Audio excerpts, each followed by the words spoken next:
il monitor.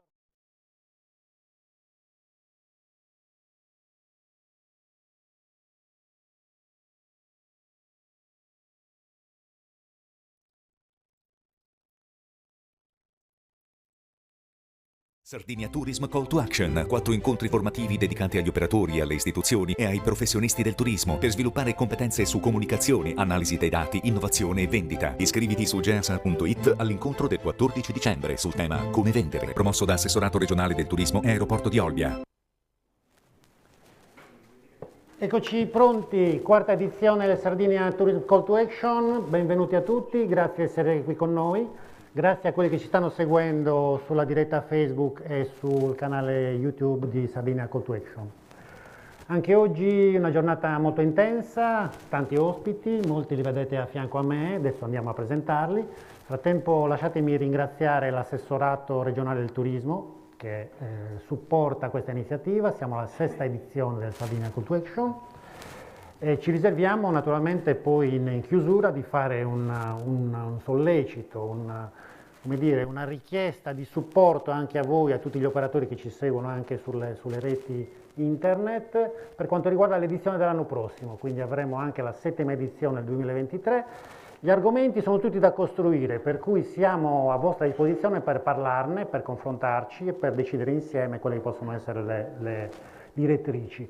Quest'anno abbiamo iniziato con il come comunicare, abbiamo continuato con il come leggere i dati, come analizzare i dati.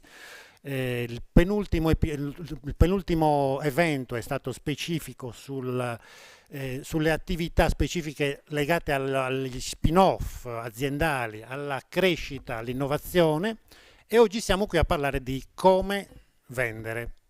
Problemone, enorme problema delle nostre strutture ricettive, abbiamo un grande problema di stagionalità, lo conosciamo, ci stiamo combattendo, stiamo cercando di lavorarci da un periodo abbastanza lungo, stiamo cercando di approcciare il problema in maniera molto analitica.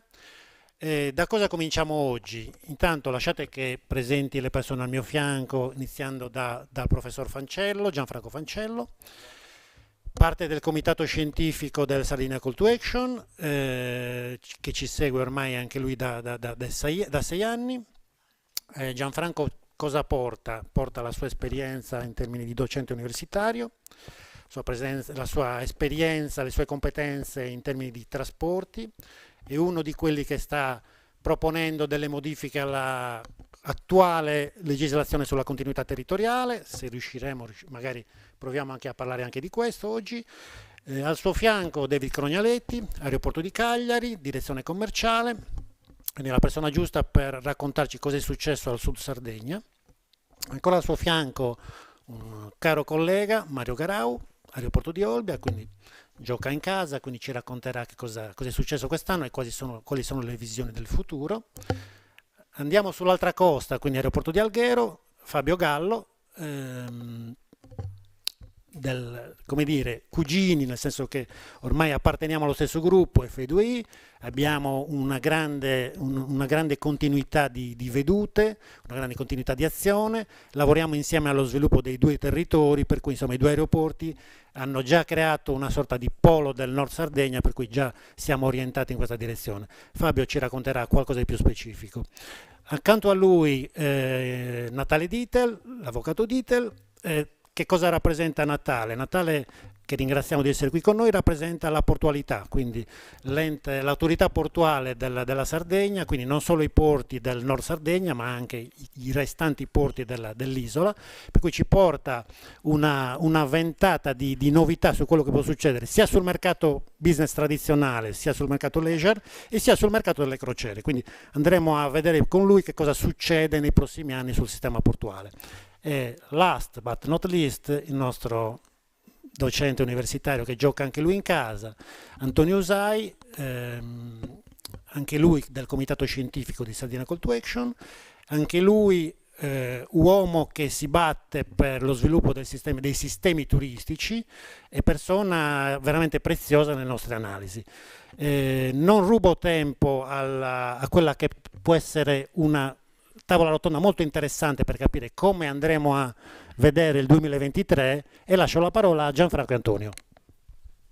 Grazie Lucio, grazie ancora a tutti voi per continuare questa avventura call to action che ci sta regalando di volta in volta non soltanto emozioni ma spunti interessanti.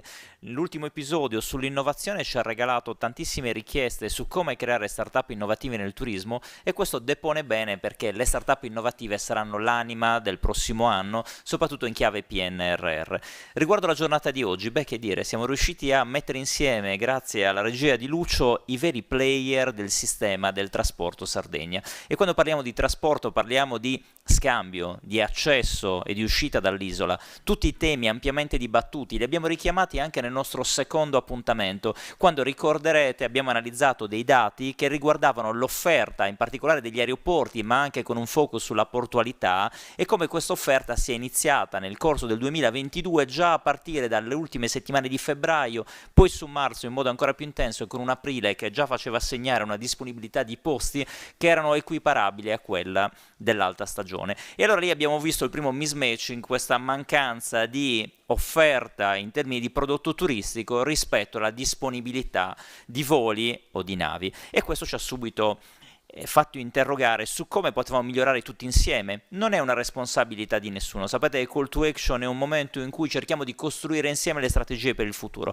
Bene, oggi affronteremo direttamente questo tema e lo faremo nel modo più costruttivo possibile. I player del sistema dei trasporti ci racconteranno che cosa si farà nel 2023 e lo faranno con un occhio al prodotto. Vendere per la Sardegna significa avere un canale nel quale posizionare il prodotto, e in questo canale abbiamo l'insieme del prodotto turistico globale dentro il quale abbiamo la componente trasporti. Quindi Gianfranco, l'occasione è perfetta per noi per raccontare il nuovo e per lanciarci in modo efficace sul 2023. Sì, grazie Antonio, saluto tutti anch'io. Direi di iniziare subito per coinvolgere i nostri ospiti. Abbiamo preparato noi come comitato scientifico, insieme al collega anche che mi supporta su questo, David Vitiello, un paio di slide che ci introducono su un paio di dati, quindi li presento io rapidamente.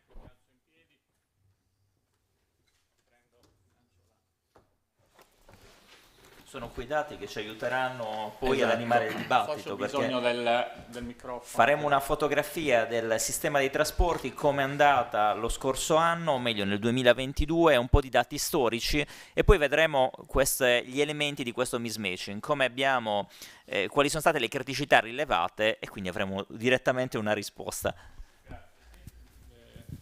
Grazie. Sì. Dunque, velocissimamente, vedete un po' di trend storici velocissimi che ci dicono qual è stata la crescita del trasporto. Parliamo prima del trasporto aereo e poi del trasporto marittimo. Qual è stato il trend di crescita del trasporto aereo in Italia e in Sardegna? Negli ultimi 20 anni in termini di passeggeri siamo cresciuti in Sardegna mediamente del 122%, quindi praticamente abbiamo più che raddoppiato in termini di passeggeri, la dotazione di passeggeri che arrivavano in 20 anni. Questo significa per sistemi territoriali di accoglienza come quelli di cui parliamo noi oggi in questi incontri veramente una rivoluzione importante. Guardiamo l'andamento però, perché questa crescita non è costante nel tempo, non è costante nei mesi. Questo è l'andamento degli ultimi 3 anni in Italia. Sapete, negli ultimi 3 anni abbiamo il 2019, che è un po' l'anno di riferimento nostro che utilizziamo, 2020 e 2021 li lasciamo alle spalle, speriamo definitivamente, ci stiamo riaffacciando e stiamo chiudendo il 2022 con un anno che, bene o male, ha raggiunto gli standard del 2019. In Italia ancora no, vedete le due curve, una curva celeste, una curva blu e una curva grigia, rappresentano gli spostamenti, i viaggiatori nazionali e internazionali. In Italia il numero degli internazionali è nettamente superiore al numero dei nazionali. I nazionali hanno quasi compensato 54 milioni nel 2022 contro i 64 del 2019, mentre gli internazionali ancora soffrono perché mancano quote rilevanti. Ma quello che ci interessa è la Sardegna. Devo dire che la Sardegna ha recuperato totalmente il traffico del 2019. Vi leggo i due dati. I due dati sono: nel 2019 avevamo poco più di 9 milioni di passeggeri, dati al 31 ottobre, ma posso dare, abbiamo controllato ieri il dato al 30 novembre, quindi ve lo posso dare aggiornato al 30 novembre, e non è questo, abbiamo 8 milioni e quasi 8 milioni e 7, quindi col traffico di dicembre superiamo abbondantemente i 9 milioni e quindi arriviamo a fare, diciamo, l'anno migliore rispetto al 2019, quindi abbiamo ripreso. Però guardate la forma, è una cosa che tutti noi conosciamo, una forma molto con queste picchi, con queste guglie che riguardano sia il traffico nazionale che il traffico internazionale, che riguarda, che diciamo, ci fa evidenziare una stagionalità importante. Altra cosa molto rilevante è la quota dei low cost. Questo è un tema dibattuto in questi mesi anche in funzione del modello di continuità territoriale del quale sta parlando, del quale non vi tedio oggi. Ebbene, in termini di posti offerti, la quota di mercato in Europa è arrivata dal 3%, 4% al 44%. Qui c'è l'elenco delle compagnie che non vi leggo, ma tutti voi le conoscete. Ryanair è ampiamente la più grande compagnia in termini di traffico di posti offerti in Europa. Guardiamo in Italia. In Italia la quota di mercato, non vedo il numeretto, forse lo vedo meglio qua, non me lo ricordo, è 65%. 65% a oggi di quota in termini di numero di passeggeri trasportati. Ma vi invito a guardare un'altra cosa interessante, che sono le due curve, la rossa e la verde che vedete sulla destra. La rossa si riferisce al traffico internazionale, perché bisogna specificare il fatto che adesso il traffico mentre prima si pensava che i low cost fossero soprattutto sul traffico internazionale, bene, dal 2014 il traffico nazionale in termini di passeggeri ha superato il traffico nazionale in Italia in termini di low cost. Quindi qui c'è un'altra cosa che vi voglio far vedere, è il rapporto tra vettori nazionali tradizionali e vettori low cost. Guardate questo grafico grande sulla sinistra, vedete le colonne più alte sulla sinistra col verde chiaro sono il traffico dei vettori tradizionali, diciamo un nome per tutti così ci capiamo, ex Alitalia, ITA. Le altre invece, le più basse, sono le colonne del traffico dei low cost. Guardate un attimo, mentre le colonne del traffico dei low cost crescono, quelle del traffico dei vettori tradizionali non diminuiscono di molto, o meglio sono abbastanza costanti. Cosa significa? Significa che il low cost ha portato ed è andato ad incidere su una quota di domanda che prima non veniva soddisfatta e che non ha eroso al traffico, ma è un'altra tipologia di traffico. Vado veloce, qui abbiamo un rapporto di quote di mercato di compagnie, giusto per capire, all'Italia nel 2011 faceva il 44%, adesso ITA e Alitalia del 2021 facevano circa il 21%, mentre la quota oltre il 40% è di Ryanair in Italia. Qui sono i valori, ma ne parleremo con i colleghi, di Alghero, Cagliari e Olbia, le curve del 2019 e le curve del 2022. Vedete, sono esattamente, tranne piccole differenze, molto molto simili fra di loro, con punte, la scala è la stessa, quindi potete usare anche una comparazione, la scala è la stessa, però globalmente questo sistema che fa circa 9 milioni di passeggeri ha ovviamente delle punte nei periodi estivi. Qui la ripartizione tra i singoli aeroporti. Passiamo invece al traffico marittimo. Ecco, sul traffico marittimo c'è una cosa interessante. Il traffico marittimo ha seguito una crescita molto rilevante, la curva sopra è di tutto il sistema sardo, ce ne parlerà l'avvocato. Sapete che adesso il sistema sardo dei porti è governato da un'unica entità, che è l'autorità portuale del Mar di Sardegna, che governa 8 porti nazionali, quindi c'è un'integrazione forte fra porti anche in termini di attrazione di quote di mercato nei confronti delle compagnie marittime. C'è stata una crisi che potete vedere in questo gradino, che è una crisi dovuta a che cosa? Una crisi dovuta al trasporto marittimo in Sardegna, che è diminuito negli anni del 2011 al 2014 e poi piano piano si è ripresa.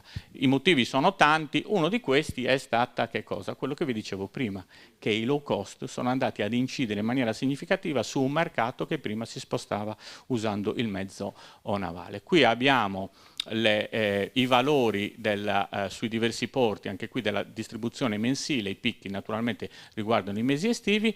Guardate un po' per capire quanto pesa il traffico marittimo in Sardegna e in Italia. Noi siamo di gran lunga, essendo un'isola, ma questo è bene ribadirlo, la regione in termini di passeggeri movimentati, noi movimentiamo circa un quarto dei passeggeri che si muovono in tutta Italia via nave. Tutta Italia vale circa 18 milioni di passeggeri, la Sardegna da sola ne fa oltre 5 milioni, 5 milioni e 200 900.000. Olbia naturalmente la fa da padrone, essendo specializzata, avendo un rapporto stretto sul trasporto marittimo, e quindi qui vedete le linee principali. La Olbia-Livorno fa circa 1,3 milioni, la Olbia-Civitavecchia circa 900.000 e così via.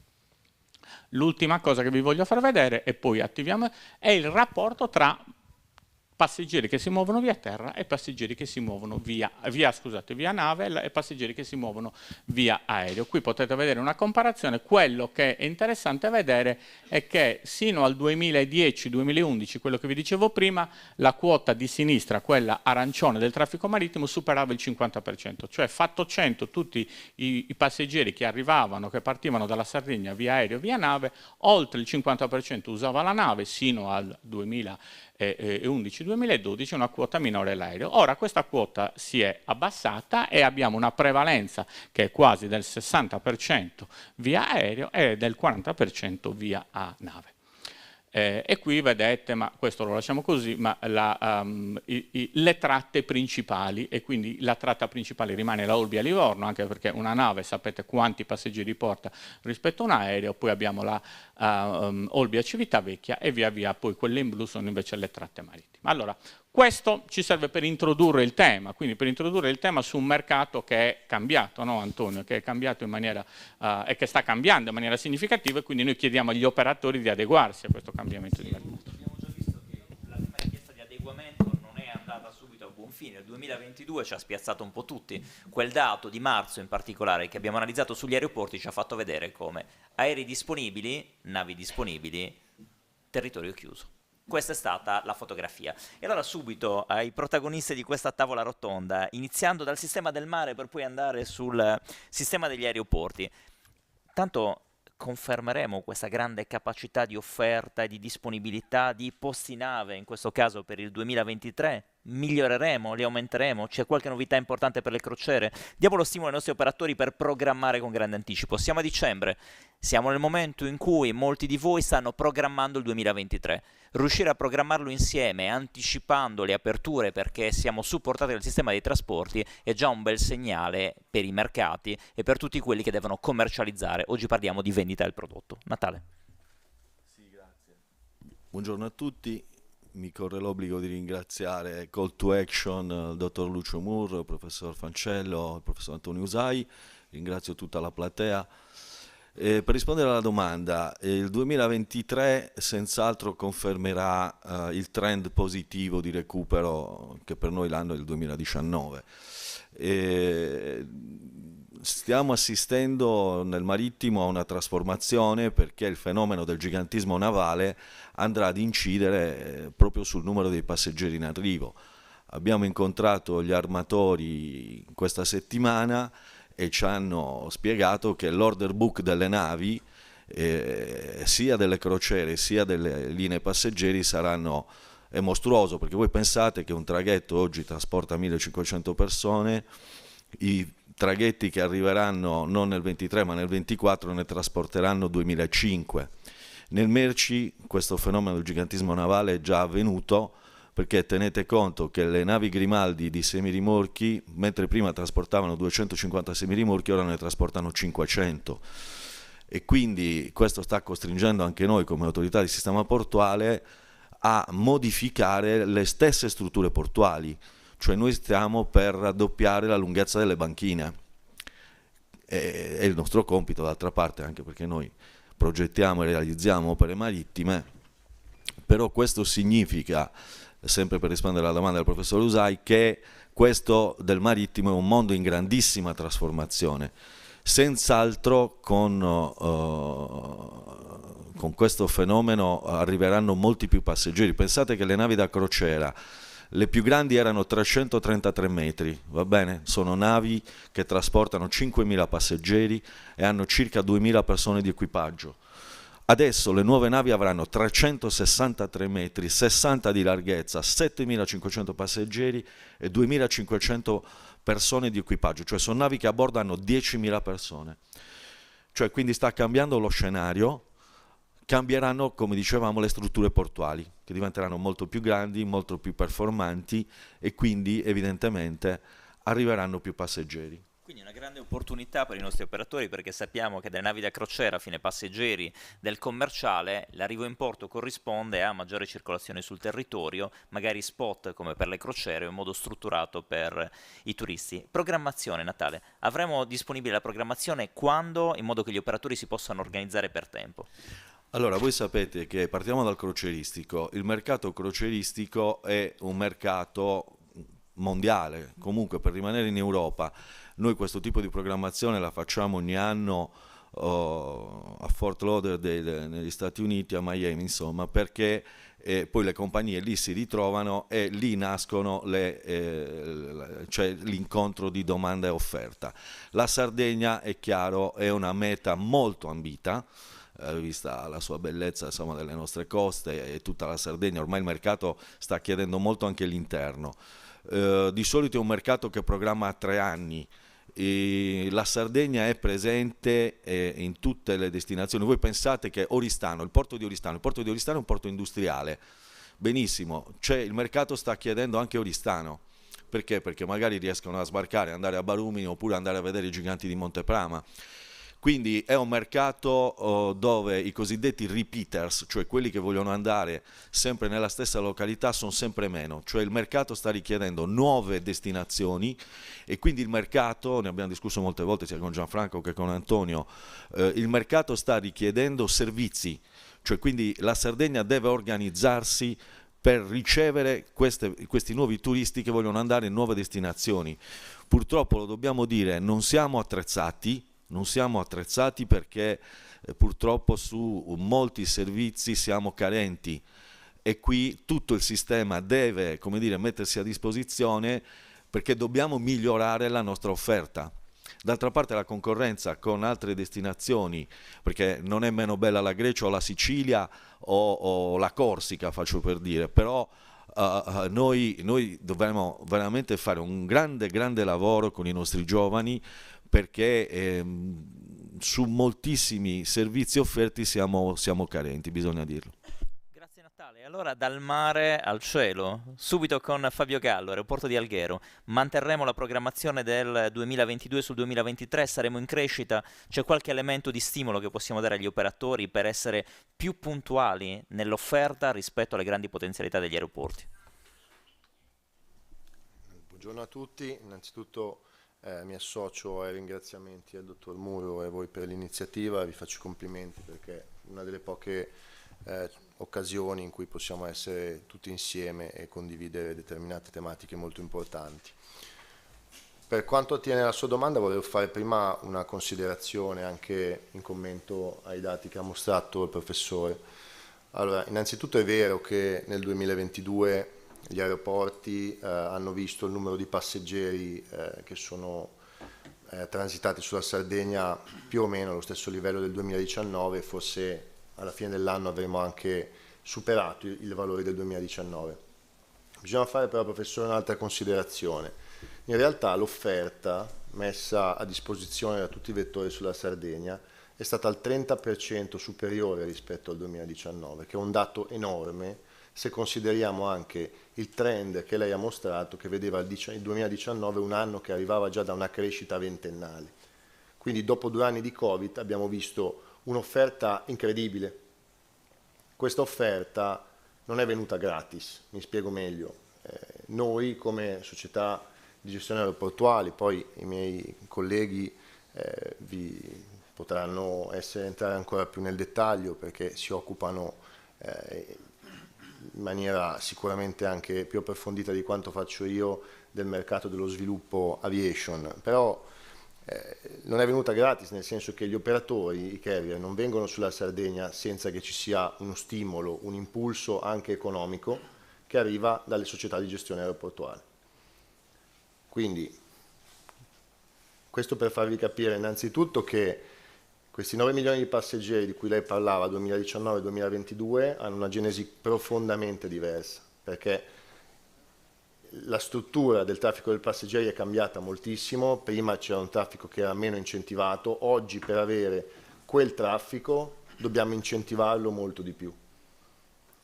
Questo cambia un po' quello che sono gli equilibri aeroporto, territorio anche. perché l'aeroporto fa volentieri degli investimenti per avere dei passeggeri e dei turisti che arrivano sul territorio, e siamo contenti di averli perché il turista sulla Sardegna crea ricchezza per tutti. Però l'aeroporto va visto come una catena, come un anello della catena, non come l'anello sacrificale, che porta i passeggeri, porta i turisti sul territorio, dopodiché i turisti spendono e investono. No, anche l'aeroporto è una società che deve produrre delle marginalità. Quindi bisogna cambiare un attimino anche la prospettiva di come gli operatori guardano agli aeroporti. Non conosco il mondo portuale, conosco quello aeroportuale, certamente questo deve essere. Arrivo al 2023, dopo questa premessa che mi pareva doverosa. Se noi abbiamo confermato il numero di passeggeri del 2019, ma con un'offerta del 30% superiore, significa che il tasso di riempimento degli aeromobili, o il load factor, tecnicamente, è più basso. Cosa succede? Che quando il load factor è più basso, le compagnie aeree non sono contente, perché l'aereo viaggia vuoto, quindi noi guardiamo solo al numero di passeggeri e lei giustamente fa un'analisi dove analizza dei trend statistici, ok, però al di sotto bisogna vedere se poi in questi 9 milioni di passeggeri del 2022 rispetto al 2019 sono contente le compagnie aeree, sono contenti gli operatori o sono contenti gli aeroporti. Allora, gli aeroporti, come ho fatto intendere, non sono molto contenti perché hanno ottenuto una marginalità inferiore rispetto a quella degli anni precedenti, e questo perché per produrre quel traffico abbiamo dovuto incentivare i vettori a venire in Sardegna. I vettori allo stesso tempo non sono così contenti perché hanno riscontrato dei load factor più bassi rispetto a quelle che erano le loro aspettative, e quindi l'anno prossimo cosa faranno? L'anno prossimo sicuramente l'offerta sarà più bassa. Abbiamo già dei segnali sicuri in questa direzione? Assolutamente sì, abbiamo dei tagli che sono stati assolutamente già comunicati da vettori, si parla sempre e spesso di Ryanair come con delle accezioni negative. Nella realtà Ryanair, per esempio per quanto riguarda l'aeroporto di Alghero, collaboriamo in maniera abbastanza proficua da anni, e è il vettore che ha tagliato assolutamente meno. Però stiamo parlando di un anno in cui anche questo vettore non vuole proseguire nello sviluppo, ma vuole consolidare quello che è successo nel giro degli ultimi anni, perché quando tu lanci una nuova offerta, però nella realtà i tassi di riempimento degli aeromobili non sono soddisfacenti, è chiaro che tu non prosegui in una crescita sempre più importante, ma cerchi un attimino di fermarti, di vedere cosa succede sul mercato e di consolidare i risultati. Quindi sicuramente la crescita l'anno prossimo non ci sarà. In particolar modo sono sicuro che i miei colleghi andranno più nel dettaglio su questo, ma nel 2019 abbiamo avuto una grandissima offerta sul mercato domestico in Sardegna, perché dopo il Covid comunque gli italiani hanno viaggiato Italia su Italia, la Sardegna è stata una destinazione tra le più ambite. 2022, chiedo scusa. Nel 2022 è stato gli italiani. L'anno prossimo noi siamo certi, e lo sanno le compagnie aeree, lo vediamo già, gli italiani cominceranno di nuovo ad andare all'estero, e questo allo stesso tempo noi dovremo essere bravi ad attirare gli stranieri in Sardegna, però comunque è chiaro che ci sarà un nuovo rimescolamento delle carte, e onestamente quello che possiamo dire oggi è che, parlo per Alghero, la nuova programmazione per la stagione 2023 è quasi completa da quello che ci dicono i vettori. È il loro interesse, prima di tutto per i vettori, mettere tutto in vendita nel periodo natalizio o al più tardi entro le prime 2 settimane di gennaio. Quindi in quel momento avremo certamente un'idea più chiara, però onestamente i segnali che vediamo non sono di crescita, sono di consolidamento, se non un generale consolidamento nel quale vedremo, secondo me, alcuni tagli a determinate rotte, magari aggiunte su altre, però nel complesso un consolidamento, ma non certo una crescita. Grazie Fabio. Mario, noi abbiamo analizzato nello specifico i dati di riempimento di Olbia. Grazie alla condivisione di alcuni dati siamo riusciti a vedere appunto quello che ci diceva il dirigente di Alghero. Abbiamo avuto un coefficiente di riempimento mediamente più basso. Soprattutto lo abbiamo visto nel mese di marzo e aprile, in cui c'è stato uno sforzo importante. L'aeroporto ha programmato, tutti i testimoni, voi avete divulgato le informazioni per tempo in modo da programmare. Mi confermi le previsioni per il 2023 in termini di offerta, anche con una data ipotetica di quando la presenterete ufficialmente, in modo che gli operatori si possano organizzare? Ecco, stiamo evitando, perché la scorsa volta abbiamo proprio interagito, abbiamo detto: ma quanti di voi erano a conoscenza che la programmazione era disponibile dai primi di febbraio? E obiettivamente il feedback è stato basso, e allora ci siamo interrogati. Abbiamo qua delle persone che lanciano il cuore oltre l'ostacolo, quindi non ci mettiamo noi dalla parte di chi ha fatto rispetto a chi poteva fare, ma tutti insieme cresciamo, e allora cerchiamo proprio di stimolare la diffusione delle informazioni proprio per renderci reattivi. Mario, situazione 2023. Allora, intanto un saluto e un ringraziamento, Lucio, collega, e insomma professor Fancello e professor Usai per questa interessantissima e importantissima opportunità, perché permette insomma di analizzare con maggiore efficacia quelli che sono i fenomeni, i trend.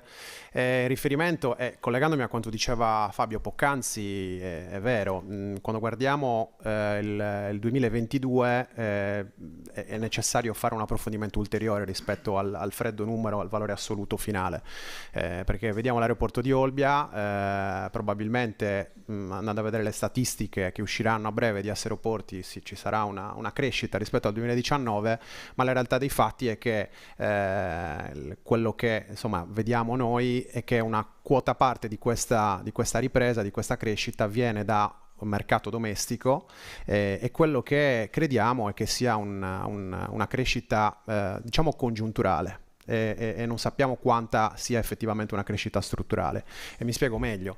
Il 2022 è stato ovviamente un anno neanche di assestamento, ma un anno sui generis. Uscivamo dagli anni terribili 2020-2021 della pandemia, soprattutto nella prima parte dell'anno le compagnie aeree, quando si sono trovate a dover pianificare l'allocazione della capacità, quindi dove posizionare le macchine, dove posizionare gli aeromobili e come comporre il loro network, lo hanno fatto avendo a disposizione chiaramente un mercato molto più ristretto, perché ricordiamo alla fine del 2021 c'erano ancora tutta una serie di limitazioni agli spostamenti, molti stati ancora erano alle prese con la pandemia, e quindi è chiaro che destinazioni come quelle a forte valore aggiunto, con basso rischio, come magari le destinazioni leisure come la Sardegna, in particolare Olbia, erano quelle che hanno beneficiato, diciamo, di questa allocazione della capacità. Lo diceva Fabio, una grossa parte della domanda domestica, che in passato magari era destinata a viaggi internazionali, intercontinentali, chiaramente ha scelto la Sardegna, e quindi quello che abbiamo visto è una crescita del più 50% rispetto al 2019 sul domestico, ma se andiamo a vedere il numero dell'internazionale ancora c'è tanto lavoro da fare. C'è tanto lavoro da fare. Nella prima parte dell'anno, lo dicevi bene tu, c'è stato un forte incremento della capacità e dell'offerta da parte dei vettori, che a cui non è seguito un coefficiente di riempimento sufficientemente elevato da garantire un break-even quantomeno, quindi un pareggio dei costi. Pertanto le compagnie aeree adesso, David e Fabio confermeranno, ci fanno vedere dei numeri che sono non positivi sotto il profilo economico e sotto il profilo della redditività del vettore, e quindi un ulteriore elemento di complessità per il 2023. Perché chiaramente oggi, e questo è un aspetto che abbiamo già anche in altri tavoli discusso, ci troviamo ancora a negoziare con le compagnie aeree, le quali stanno in questi giorni chiudendo l'operativo, e quindi ci daranno una visione pressoché definitiva intorno al mese di febbraio. Chiaramente ci dicono: attenzione, l'anno scorso i coefficienti di riempimento erano molto bassi, voi siete una destinazione molto stagionale, pertanto è probabile che con la riapertura degli altri mercati è più conveniente andare a investire su altre destinazioni, per due ragioni. Uno, perché bisogna investire di più, lo diceva Fabio, lato lato aeroporto, scusate. Noi siamo solamente uno stakeholder di tutta la catena, di tutto il sistema della destinazione, e la compagnia aerea, ci sono studi che l'hanno dimostrato, la prima cosa che cerca è il prodotto. è il prodotto. Bisogna sfatare il mito che l'aeroporto ha delle leve magiche che consentono ai vettori anzi che consentono di attrarre il traffico anche nella bassa stagione. La vera e unica chiave è la creazione del prodotto. Quando c'è la domanda, il vettore allora decide di allocare la propria capacità e lo fa anche in inverno e nella bassa stagione. Quando questa non c'è, noi possiamo anche incentivare quanto vogliamo, ma ci saranno sempre altre destinazioni che sono più competitive, che crescono, che fanno una gestione strutturata e strategica della destinazione, e quindi, e questo Antonio tu lo sai bene perché studi queste tematiche, comporta un vantaggio competitivo rispetto a noi. Quindi, per arrivare alla risposta alla tua domanda, 2023 sarà molto complesso, stiamo riscontrando anche noi una razionalizzazione dell'offerta da parte dei vettori. L'auspicio è che ci possa essere un leggero incremento del load factor e quindi alla fine meno capacità, ma comunque avvicinarci ai valori registrati quest'anno, ma non prevediamo delle crescite a doppia cifra, ma insomma stiamo lottando per una conferma. Ecco, quando pensi si potrà presentare il network dei voli per il 2023? Ma allora, vi do un elemento. 2 settimane fa noi non abbiamo partecipato, ma era presente David. Si è chiusa la cosiddetta slot conference, che è il momento in cui le compagnie aeree di fatto negoziano con i vettori l'assegnazione delle bande orarie. Questo significa che ancora oggi si sta facendo un fine tuning e verosimilmente avremo una definizione completa intorno alla fine febbraio, possiamo dire così. Bene, grazie Mario. David, sei stato chiamato in causa giustamente non perché ho parte niente da importante dire, perché hanno già detto tutto, quindi voi avete una particolarità rispetto all'aeroporto di Alghero, rispetto all'aeroporto di Olbia. Siete visti anche nell'ottica business un aeroporto continuativo che soddisfa un bacino di utenza un po' più ampio, dove insiste anche questa quota business che forse garantisce anche un po' più di continuità in termini di appeal per la domanda. Ecco, da questo punto di vista, tanto ti ritrovi in questa logica di sistema, perché poi sono tutte novità anche per gli operatori. Vedere i 3 aeroporti insieme, noi magari che siamo addetti ai lavori abbiamo già notato, anche in tempi non sospetti. Mi ricordo molti anni fa, quando ad un tavolo sul prodotto turistico con gli operatori, l'assessore di allora volle in modo diretto tutti i porti e tutti gli aeroporti, perché c'era questa visione di prodotto turistico globale. Però in effetti non siamo abituati, ecco, a vederci tutti insieme per ragionare di prodotto turistico.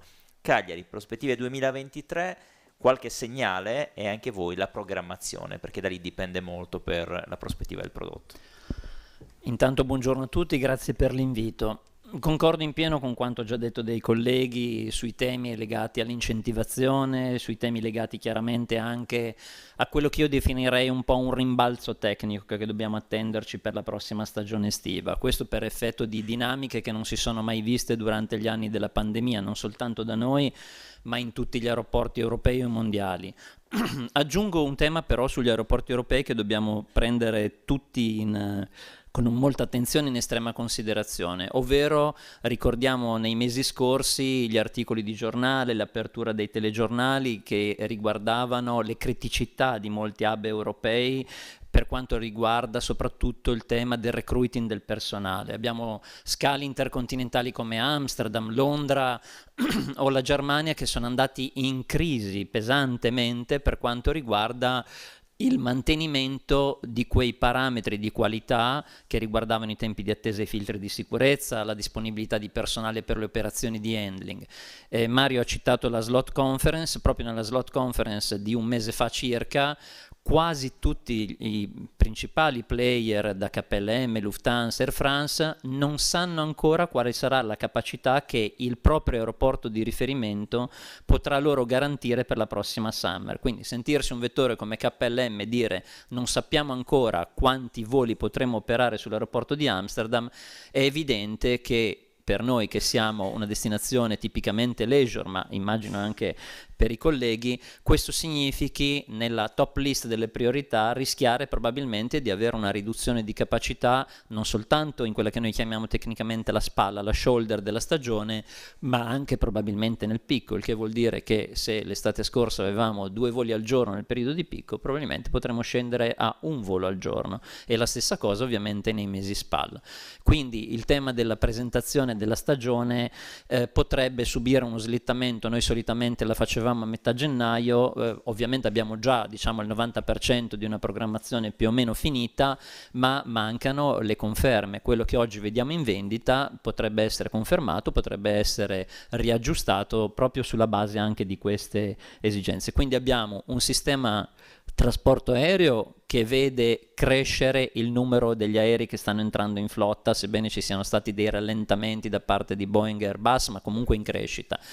Quindi la famosa capacità di deployment c'è degli aeromobili, dall'altro però ci sono aeroporti che stanno soffrendo criticità e apparentemente la difficoltà di assumere personale, pensiamo soltanto al Regno Unito, la difficoltà legate anche alla Brexit, di quindi non trovare più lavoratori stagionali magari provenienti da altri paesi europei, continuerà anche nel corso del 23.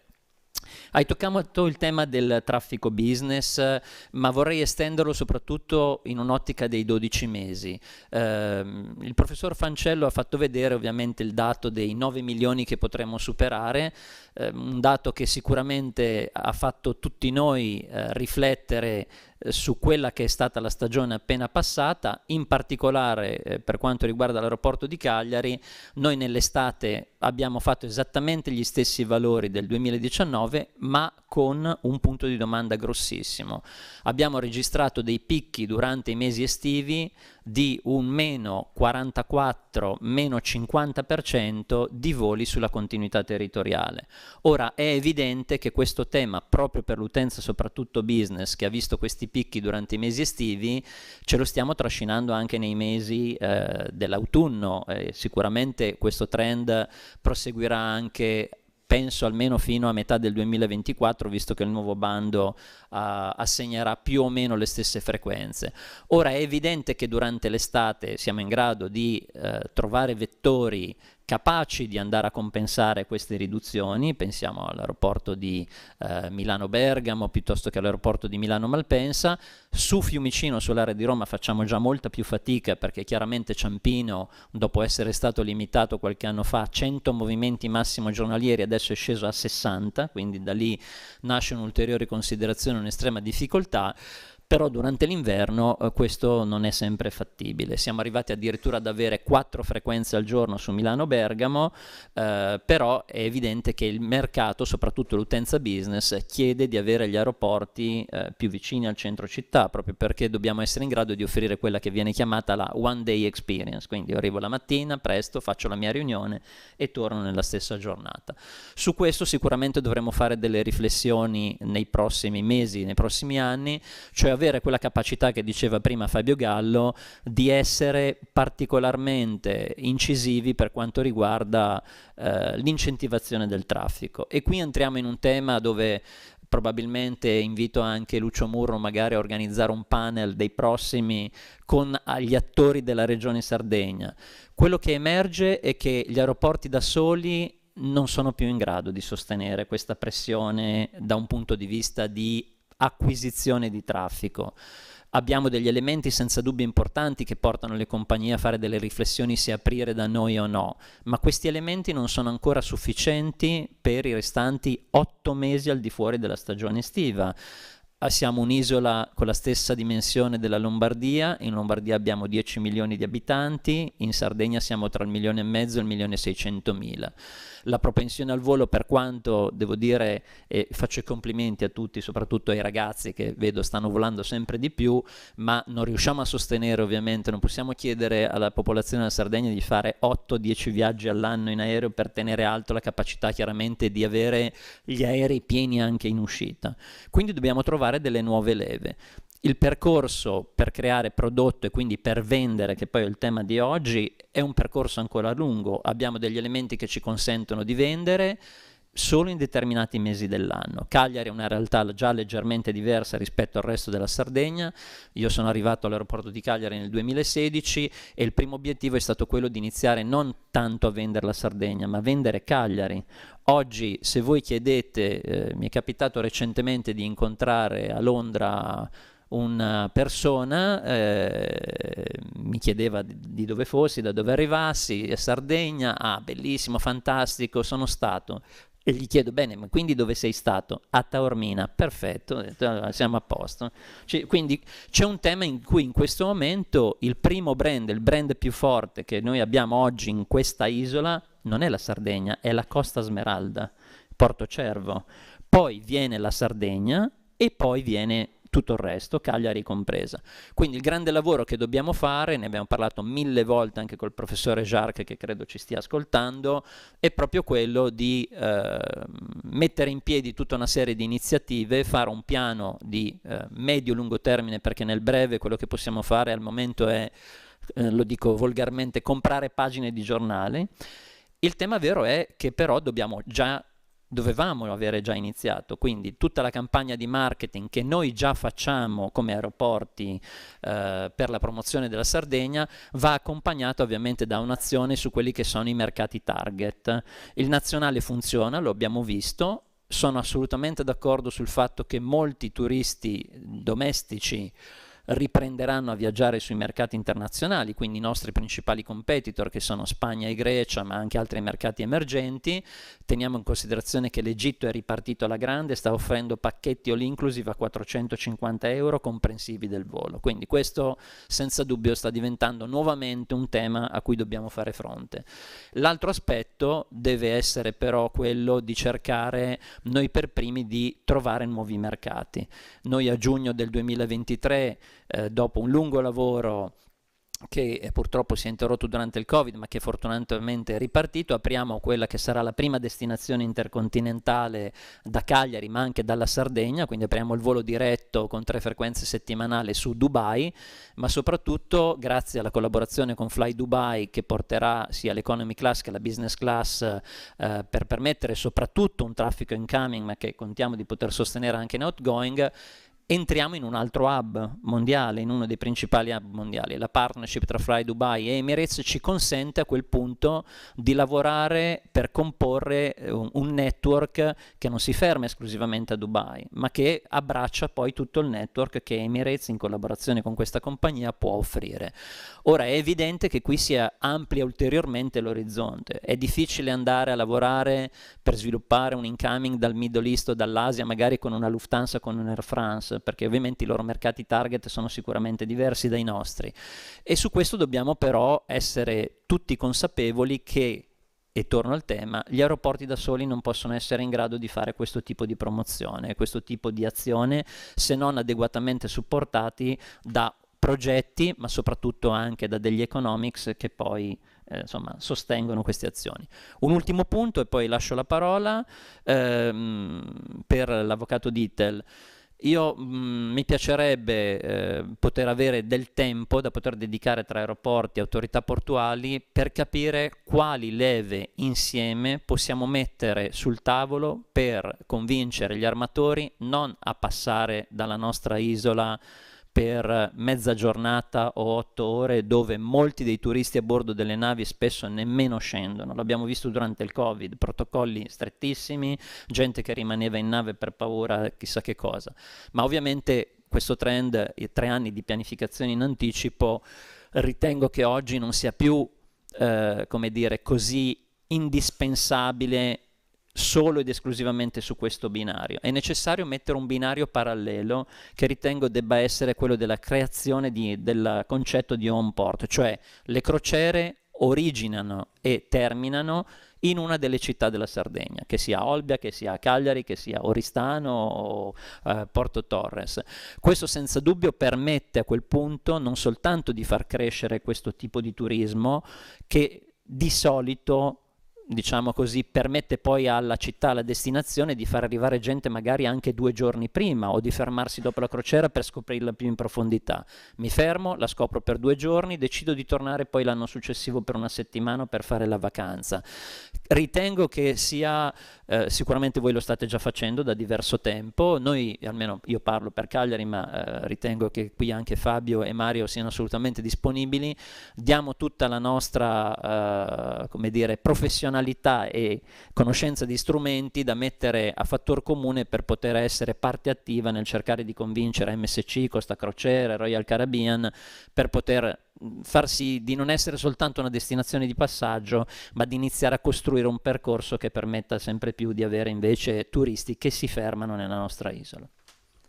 Gianfranco. No, grazie, intanto volevo ringraziare questo primo giro di tavolo, perché devo dire è stato non solo molto interessante, ma devo ringraziare tutti loro, perché anche sulla sincerità nel porre le questioni sul tavolo. Naturalmente gli elementi e i commenti che hanno fatto sui dati sono noti, ma per ragioni di tempo naturalmente non li ho proiettati, ma hanno posto l'accento su una cosa, i 3 aeroporti, su una cosa basilare, e la presenza qua dell'avvocato Dittel e dell'autorità di sistema portuale ci indica cosa? Ci indica quale potrebbe essere la soluzione, cioè quale? La solitudine della società di gestione. Adesso la voglio sintetizzare così, cioè noi non possiamo, l'ha detto il dottor Gallo prima, non possiamo rimanere noi col cerino in mano, o comunque non possiamo essere noi gli unici a dover supportare, a dover sostenere da soli un tema legato alla capacità di attrazione. Allora qui c'è un tema basilare che voi operatori lo subite, perché voi operatori in questo momento siete soggetti passivi messi di fronte alla finestra che aspettano di capire cosa succederà. Allora invece il tema deve essere diverso, e qui è un tentativo che era stato fatto anche in passato sul cercare di mettere assieme che cosa? Di organizzare una pianificazione integrata che veda gli operatori del trasporto, le società di gestione, gli operatori del turismo, i territori, eccetera, insieme nell'attuare dei processi di pianificazione che siano coerenti con quanto l'offerta, i territori, la capacità di attrazione è in grado di sostenere. Perché voi siete... Natale Dittel lo diceva prima, quando loro vanno a Miami e quando loro si muovono a Miami, lo fanno portando un modello integrato, che è il modello integrato della Sardegna, che passa da Monteprama a Barumini, Tarros, Nora e quant'altro, parla di spiagge, parla di tante cose, e c'è il sistema Sardegna. Qui invece il tema, allora la domanda che io ribalto un po' a loro è: voi siete, e poi anche all'avvocato per raccontare appunto la loro esperienza, ma voi siete la prima porta, voi siete l'elemento di accesso al territorio. Quali sono le leve, a vostro giudizio, che ora a bocce ferme, perché la soluzione l'abbiamo vista quale poteva essere, o meglio, una delle soluzioni che si è tentato di portare in passato è stata per esempio il tema della DMO, o comunque un tema di un'integrazione forte tra operatori, tra parte pubblica e privata. Quali sono le leve che voi in questo momento potete mettere in campo per sviluppare quelle relazioni col territorio forti? Cioè avete una capacità di relazionarvi, oppure sentite che questa deve essere maggiormente sviluppata? Parlo soprattutto con gli operatori, con i rappresentanti degli albergatori, con le camere di commercio, con gli imprenditori in genere. Sentite che questo è un deficit, oppure e quindi quali possono essere gli strumenti per poterlo magari rafforzare? Non so se vogliamo riprendere, perché poi dopo magari con l'avvocato Dittel, ecco, invece loro che sono già un modello da questo punto di vista ci può raccontare la sua esperienza. Guardi, io di primo acchito alla sua domanda risponderei che dal mio punto di vista bisogna lavorare su 2 piani. Allora, uno è quello di creare la destinazione che spetta, per l'amor di Dio, sul quale noi come compagnie aeroportuali possiamo partecipare, però creare la destinazione è un qualcosa che spetta poi anche agli organi istituzionali. Lei parlava di DMO, uno strumento di cui si è parlato anni fa qui in Sardegna e che è uno strumento che lavora con profitto in altre regioni. Ora ci sono scelte politiche nelle quali noi onestamente non entriamo, quindi ci atteniamo a quello che decidono i governi regionali. Detto ciò, è ovvio che la destinazione Sardegna non può essere sviluppata solamente dagli aeroporti, ma c'è bisogno assolutamente che poi per l'interesse di tutti, di un interessamento da parte delle istituzioni regionali, quindi questo sicuramente. Quindi questo è il primo aspetto. L'altro invece è più pratico: cosa possiamo fare noi e cosa possono fare gli imprenditori? Ora, io prima parlavo di aeroporto che da tutto il sistema imprenditoriale deve essere visto come un anello della catena.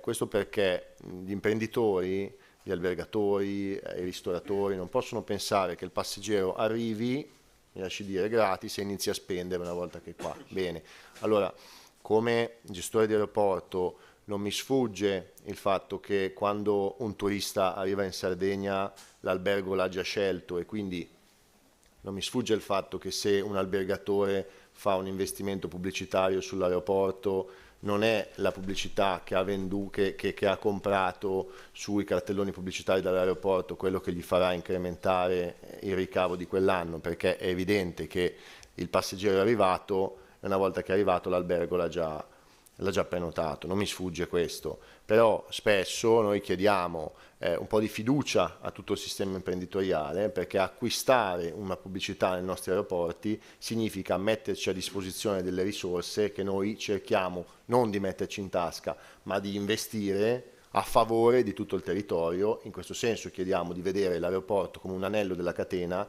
che non può solamente portare risultati per gli altri, ma aiutateci e contribuite, no? Quando chiediamo magari degli investimenti sotto forma di pubblicità o sotto forma di qualunque altra forma che ci stiamo studiando, chiediamo un supporto appunto a tutto il sistema imprenditoriale, perché quello che facciamo non è a beneficio solo dell'aeroporto, ma a beneficio di tutti, perché nel momento in cui noi non saremo più in grado con risorse proprie nostre di sostenere lo sviluppo del traffico, allora a quel punto il traffico andrà a scendere e non è solo l'aeroporto, esatto, non sarà solo l'aeroporto ad averne dei danni, ma tutto il sistema. Quindi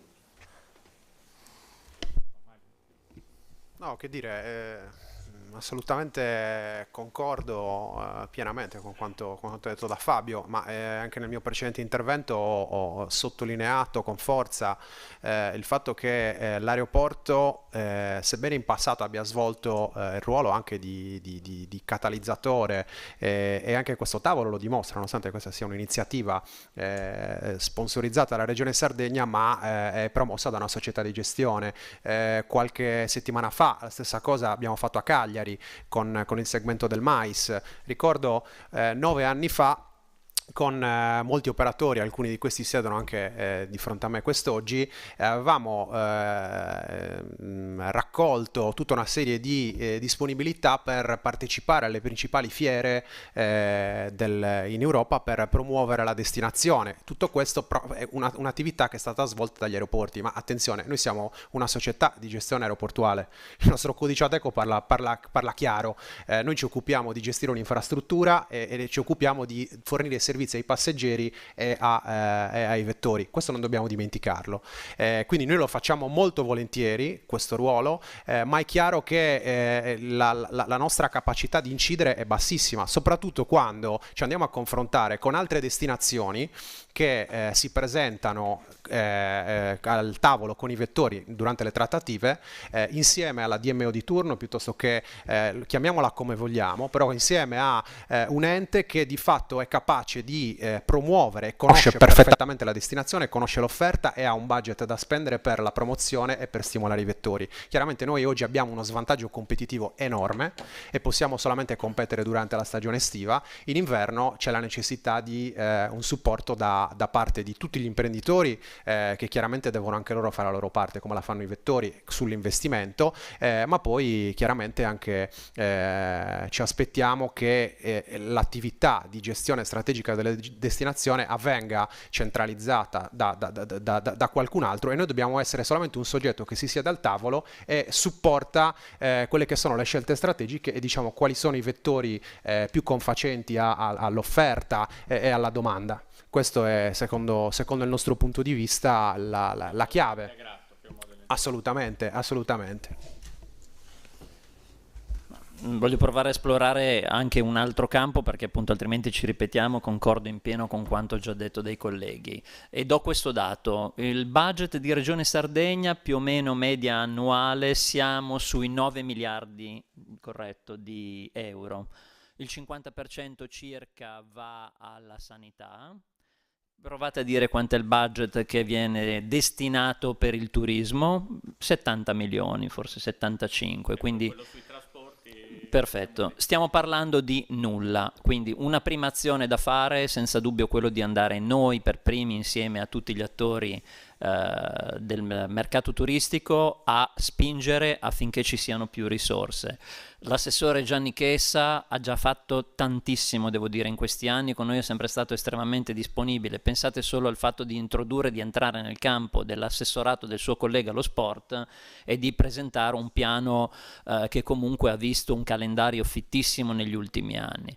Abbiamo la necessità quindi di creare prodotto, di creare la destinazione, di creare le capacità di attrazione che oggi abbiamo soltanto in alcuni mesi dell'anno. È un percorso estremamente lungo. Io ricordo, Antonio, ne parlammo all'inizio anche con il precedente assessore, il professor Morandi, che secondo me da questo punto di vista aveva veramente una visione fantastica e molto ampia su cosa effettivamente bisognava fare. Parliamo del golf, che è una grandissima opportunità che abbiamo per attrarre una componente dal centro-nord Europa. Settimana scorsa ero a Praga per promuovere la destinazione insieme a dei tour operator e parlando così tranquillamente con persone che vivono in Repubblica Ceca, loro mi hanno detto: ma noi non verremo mai in Sardegna a luglio-agosto, perché la nostra filosofia di vacanza è tutt'altra, quindi a noi da Sardegna interesserebbe anche ad aprile, a maggio, a marzo o ad ottobre, quindi quando non ci sono i grossi flussi. Parliamo di un paese che comunque fino a qualche anno fa era considerato un po' il fanalino di coda insieme alla Polonia e altri. Oggi hanno un prodotto interno lordo, un GDP che cresce molto più rapidamente del nostro, con una fascia giovane disposta a spendere però per avere prodotti e servizi. Quindi prima di tutto ovviamente un grande sforzo per cercare di avere budget più ampi. Budget più ampi ci consentono di acquistare prodotto laddove non lo abbiamo nel breve periodo. Nel medio-lungo termine pianificare la crescita, la costituzione di elementi di attrazione. Se noi stiamo parlando da 20 anni, Antonio, aiutami tu, per quanto riguarda il piano urbanistico per poter migliorare l'hospitality degli alberghi, quindi oggi siamo di fronte ad alcuni operatori che se di 2 camere ne vogliono fare una perché il numero di metri quadrati è decisamente inferiore rispetto all'offerta, non riescono a farlo perché non hanno ancora le autorizzazioni per... Chiaro, stiamo entrando in un campo che non è il nostro, ma è una piccolissima goccia che però per l'imprenditore è fondamentale per poter essere competitivi sul mercato. Do un ultimo dato che però non deve trarre in inganno.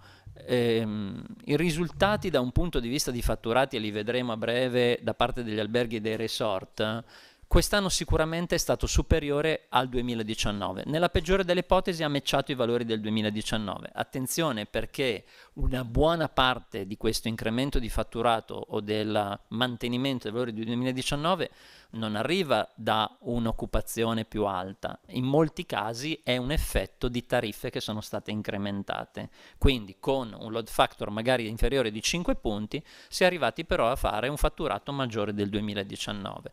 Ecco, questo tema è un altro aspetto che però di fronte poi alla necessità di competere su mercati, come dicevamo prima, che torneranno ad essere più aggressivi, potrebbe ulteriormente penalizzarci. Quindi bisogna aggiungere qualcos'altro. Lo stiamo vedendo anche adesso nel Capodanno, non dobbiamo andare tanto lontano. Ho visto, e qui Fabio sicuramente mi può aiutare, il Cap d'Anì di Alghero tornare ai grandi fasti, leggo di occupazioni di B&B dell'85%. Noi a Cagliari avremo Blanco, mi chiamano le mamme di miei amici che vivono a Milano che vogliono venire con la famiglia per vedere il concerto di Blanco. Vuol dire che probabilmente c'è un altro aspetto da esplorare, che è quello di creare degli eventi durante l'arco dell'anno dove a fronte di un investimento da parte del Comune di Cagliari di 250.000 euro per avere Blanco, quanto sta tornando però sulla città di Cagliari? In questo senso, Davide, scusami, anche sì. gli imprenditori, no? Metti il microfono. No, dicevo, anche proprio per quello che stai dicendo, no? Anche gli imprenditori, no? Certo. Che partecipino Qual è a il queste, ritorno a poi nel loro... no? Perché poi alla fine c'è Blanco, arrivano, l'85% è pieno. È l'integrazione. Della Cioè, quale si parlava, infatti adesso su questo magari sentirei l'avvocato Peter come autore. Voi avete posto un tema centrale, a un certo punto tu hai detto ma non è materia, no, è esattamente materia, parlare anche di questioni legate mi si sente? Sì. Dicevo, non è materia nostra, invece è proprio l'approccio integrato che in questo momento, come società di gestione, ma penso anche come imprenditori, cioè di essere coinvolti e partecipare in maniera diffusa ai processi decisionali e gestionali. Professore, mi permetta però di interromperla un attimo. Noi ci siamo da sempre, cioè il tavolo degli aeroporti è un tavolo che chiede gli incontri. Ok, noi chiediamo da anni di essere sentiti, di far parte di gruppi di lavoro, che poi si chiami DMO, Pluto, Pippo, Paperino, benissimo. Abbiamo bisogno di mettere dei tavoli con 10 persone, un rappresentante per gli aeroporti, un rappresentante per l'autorità aeroportuale, che possono avere però capacità anche decisionali, con gli altri attori. Invece abbiamo, a dicembre sui giornali esce che non abbiamo i voli per la continuità territoriale. A gennaio non abbiamo i voli in vendita per prenotare per la Pasqua e per l'estate. Quindi io sono qui da 6 anni e potrei prendere lo stesso periodo delle edizioni dei giornali degli ultimi 6 anni, di dicembre, di gennaio, di aprile, di maggio, e diciamo esattamente sempre le stesse cose. Allora, chi e cosa dobbiamo fare per far scattare questa scintilla che ci permetta poi di dire bene, forse l'anno prossimo avremo delle notizie un po' diverse in questi mesi, perché altrimenti andiamo avanti all'infinito, è un loop pazzesco. C'era un film che si chiamava Ricomincio da capo, in cui l'attore si svegliava tutti i giorni e succedevano esattamente le stesse cose, bene, e poi provava a modificare leggermente perché aveva un obiettivo di fidanzarsi con una ragazza. Noi non abbiamo l'obiettivo di fidanzarsi, almeno non io, però mi piacerebbe non svegliarmi tutti gli anni di nuovo con la stessa logica, gli stessi mesi, l'Unione Sarda che dice questo, la Nuova che dice questo. Giustamente i giornali raccontano quello che sta succedendo, però noi dobbiamo cercare di fare uno scatto in più. Quindi la domanda vera è: per chi è di qua? Perché siamo così bloccati da 20-30 anni? È un problema di classe politica? Forse. È un problema di impostazione mentale? Non lo so. È un problema di fondi? Bene. Io dico che noi come aeroporti abbiamo potuto dimostrare in questi anni, con soldi nostri e con piccoli interventi anche da parte anche di regione, non faccio fatica a dirlo, l'evento di oggi, l'abbiamo detto, è stato finanziato, aiutato e sponsorizzato da Regione Sardegna, però poi l'iniziativa, i contenuti, di cosa dobbiamo parlare, viene tutto da una cabina di regia interna. Per cui, insomma, questo io direi... Infatti il modello è chiaro. Volevo capire, è chiarissimo, cosa fare, mi sembra che sia emerso molto bene dai vostri 3 interventi. Un modello diverso di gestione, dove invece il modello è pubblico, perché l'autorità di sistema portuale è una diretta emanazione del Ministero, che però fa marketing sul territorio forte, ce ne parlava l'avvocato Dieter. Qual è l'azione forte col territorio vostra? Ma permettetemi di dire che se dovessi arrivare a una prima conclusione odierna della nostra discussione, emerge con chiarezza che noi non siamo un sistema, siamo un non sistema. Dalla nostra discussione è emerso con chiarezza, però non voglio evadere la risposta alla domanda che mi poneva il professor Fancello. Lo Stato si era reso conto 5 anni fa che anche le autorità portuali non facevano sistema e quindi ha modificato la legge istitutiva e ha creato, appunto, come dice il nome, le autorità di sistema portuale con legge, e ha dato dei poteri, se vogliamo anche molto estesi, alle autorità di sistema, perché noi siamo degli enti pubblici non economici di rilevanza nazionale ad ordinamento speciale, e quindi abbiamo una capacità anche di escutere tasse, per esempio le tasse di security, le tasse portuali, le tasse di ancoraggio per le merci. Voi immaginate una petroliera che accosta alla Saras, benissimo, giustamente deve pagare una tassa di ancoraggio all'autorità del sistema portuale. Questo ci ha dato una forza molto molto grossa sotto un profilo anche finanziario ed economico, perché comunque noi riscuotiamo, noi quest'anno abbiamo presentato un bilancio da 600 milioni di euro. Pensiamo invece che le 2 autorità, Olbia e Cagliari, da sole facevano insieme 140 milioni. Noi in 5 anni abbiamo quadruplicato il fatturato. Se fossimo un'azienda privata produrremmo decine e decine di milioni di utili. Noi ovviamente non produciamo utili, ma tutto quello che incassiamo dalle nostre tasse abbiamo la possibilità per legge di reinvestirlo, come dicevamo prima, in opere marittime, in marketing, in programmazione, pianificazione e quant'altro.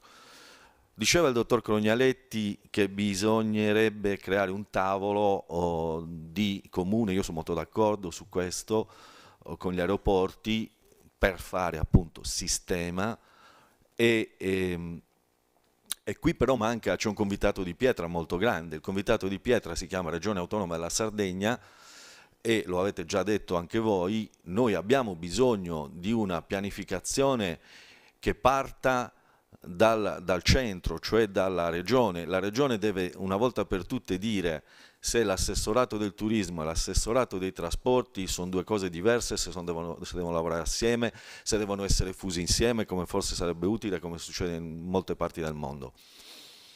Cosa possiamo fare noi? Io parlo per casa mia, noi siamo degli attori che devono creare le precondizioni e le condizioni e quindi fare investimenti sulle infrastrutture sicuramente. E se guardo il lato crociere, diceva Crognaletti, ma cosa state facendo? Noi stiamo lavorando proprio all'home port, ci siamo resi conto che sia Cagliari che Olbia, non è detto che debba esserci una home port, perché poi torniamo un po' alla cannibalizzazione col sud, col nord. Noi veramente abbiamo superato da molti anni ormai questa dicotomia sud-nord che non ha nessun senso di esistere in una regione che ha 1,5 milioni di abitanti. E abbiamo verificato e toccato con mano che il sistema è premiante, il sistema paga, perché faccio proprio l'esempio delle crociere. Se un anno perde Cagliari, io riesco a compensare all'interno del sistema nuovi arrivi su Olbia, su Porto Torres, su Golfo Aranci. Sono porti che stiamo andando letteralmente a trasformare. Golfo Aranci diventerà un porto croceristico, va bene? Perché il mercato ce lo chiede. E quindi la domanda che faceva anche il professor Usai, come state programmando? Ovviamente noi stiamo programmando a 5 anni, per le opere marittime a 3 anni, ma sono porti che andremo a trasformare proprio perché il mercato ci sta chiedendo quel tipo di programmazione. Le crociere vogliono arrivare moltissimo a Golfo Aranci, allora non ha senso dire ma se vanno a Golfo Aranci poi non vengono a Olbia, ma stiamo parlando di 10 km, poi quel turista andrà a vedere cose belle anche a Olbia, cioè ecco che qui bisogna un attimo ripensare il sistema. Ripeto, il nostro esempio dimostra per tabulas che il sistema paga, è premiante. E questo accade per i passeggeri e per le merci, perché noi abbiamo dei dati che ci dimostrano che per esempio quando abbiamo Saturo o Porto Torres sul merci siamo in grado di portare quel traffico in un altro dei nostri porti e quindi non perdiamo nulla, anzi il sistema va ad implementare il fatturato. Quindi io non so se sono stato in grado di rispondere alla vostra domanda. Per me l'elemento mancante è una pianificazione sovraordinata, perché questo purtroppo si è sentito in questi anni. Va bene, abbiamo scontato 2 anni di blackout totale, la pandemia, aerei a terra, le navi viaggiavano per le merci e non viaggiavano per i passeggeri, però adesso è arrivato il momento di ripensare il sistema e questo è un onere senz'altro nostro, ma è un obbligo, ripeto, del decisore politico. Ma io direi, tanto grazie ai nostri ospiti Natale, Fabio, Davide e Mario. Avete visto, la sintesi è positiva, nel senso che abbiamo la disponibilità già confermata nel tempo, ma è stata oggi riconfermata, di tutto il sistema del trasporto aereo e marittimo per guardare insieme al posizionamento sul mercato. Però mi vengono in mente 2 riflessioni. È stato richiamato più volte il ruolo del decisore pubblico, è vero, è stato richiamato più volte, è stata richiamata la necessità di un investimento condiviso, è sacrosanto perché di attività imprenditoriale parliamo e alla base c'è un investimento. Negli anni qualche tentativo c'è stato, però va rilevato, abbiamo avviato un'indagine anche in accordo con Gianfranco, con Lucio Murru e abbiamo provato a monitorare negli anni le diverse attività fatte anche dall'attore pubblico per stimolare l'incoming anche nel periodo di bassa stagione. Prima si parlava del Capodanno, va tutto bene, distinguendo però tra l'attività spot e le attività che possono garantire un follow up nel tempo. Ecco, è mancato sempre il follow up. Vi porto un esempio che abbiamo monitorato in modo molto attento. E 5 anni fa, edizione 100 del Giro d'Italia, preparata con un investimento importante che si collegava ad una strategia, un investimento pluriennale per la sostenibilità del turismo, le ciclovie che in quel periodo vedevano la crescita esponenziale dei percorsi a valere su diverse aree della Sardegna. Bene, a fronte di quell'investimento che garantiva le migliori premesse, tra l'altro con un tematismo molto forte, si è lavorato per tempo, grande sinergia con gli aeroporti, col sistema, ancora allora non c'era, però con i porti della Sardegna, tutti intorno a un tavolo, grande ruolo delle associazioni di categoria. Però poi c'è stato un grande problema, che è quello che ricorre, il mercato. Il mercato è fatto dal sistema di offerta, e nel sistema di offerta gli operatori sono determinanti. Bene, se noi andiamo a considerare a distanza di 6 anni quanto è rimasto di quell'evento in termini di prodotto, per esempio un prodotto sul cicloturismo che ci ha accompagnato, vi assicuro che a distanza di un anno eravamo sull'1% rispetto al totale dell'offerta, oggi siamo sempre molto bassi. Allora probabilmente c'è un cambio di passo, ce lo siamo detti tante volte.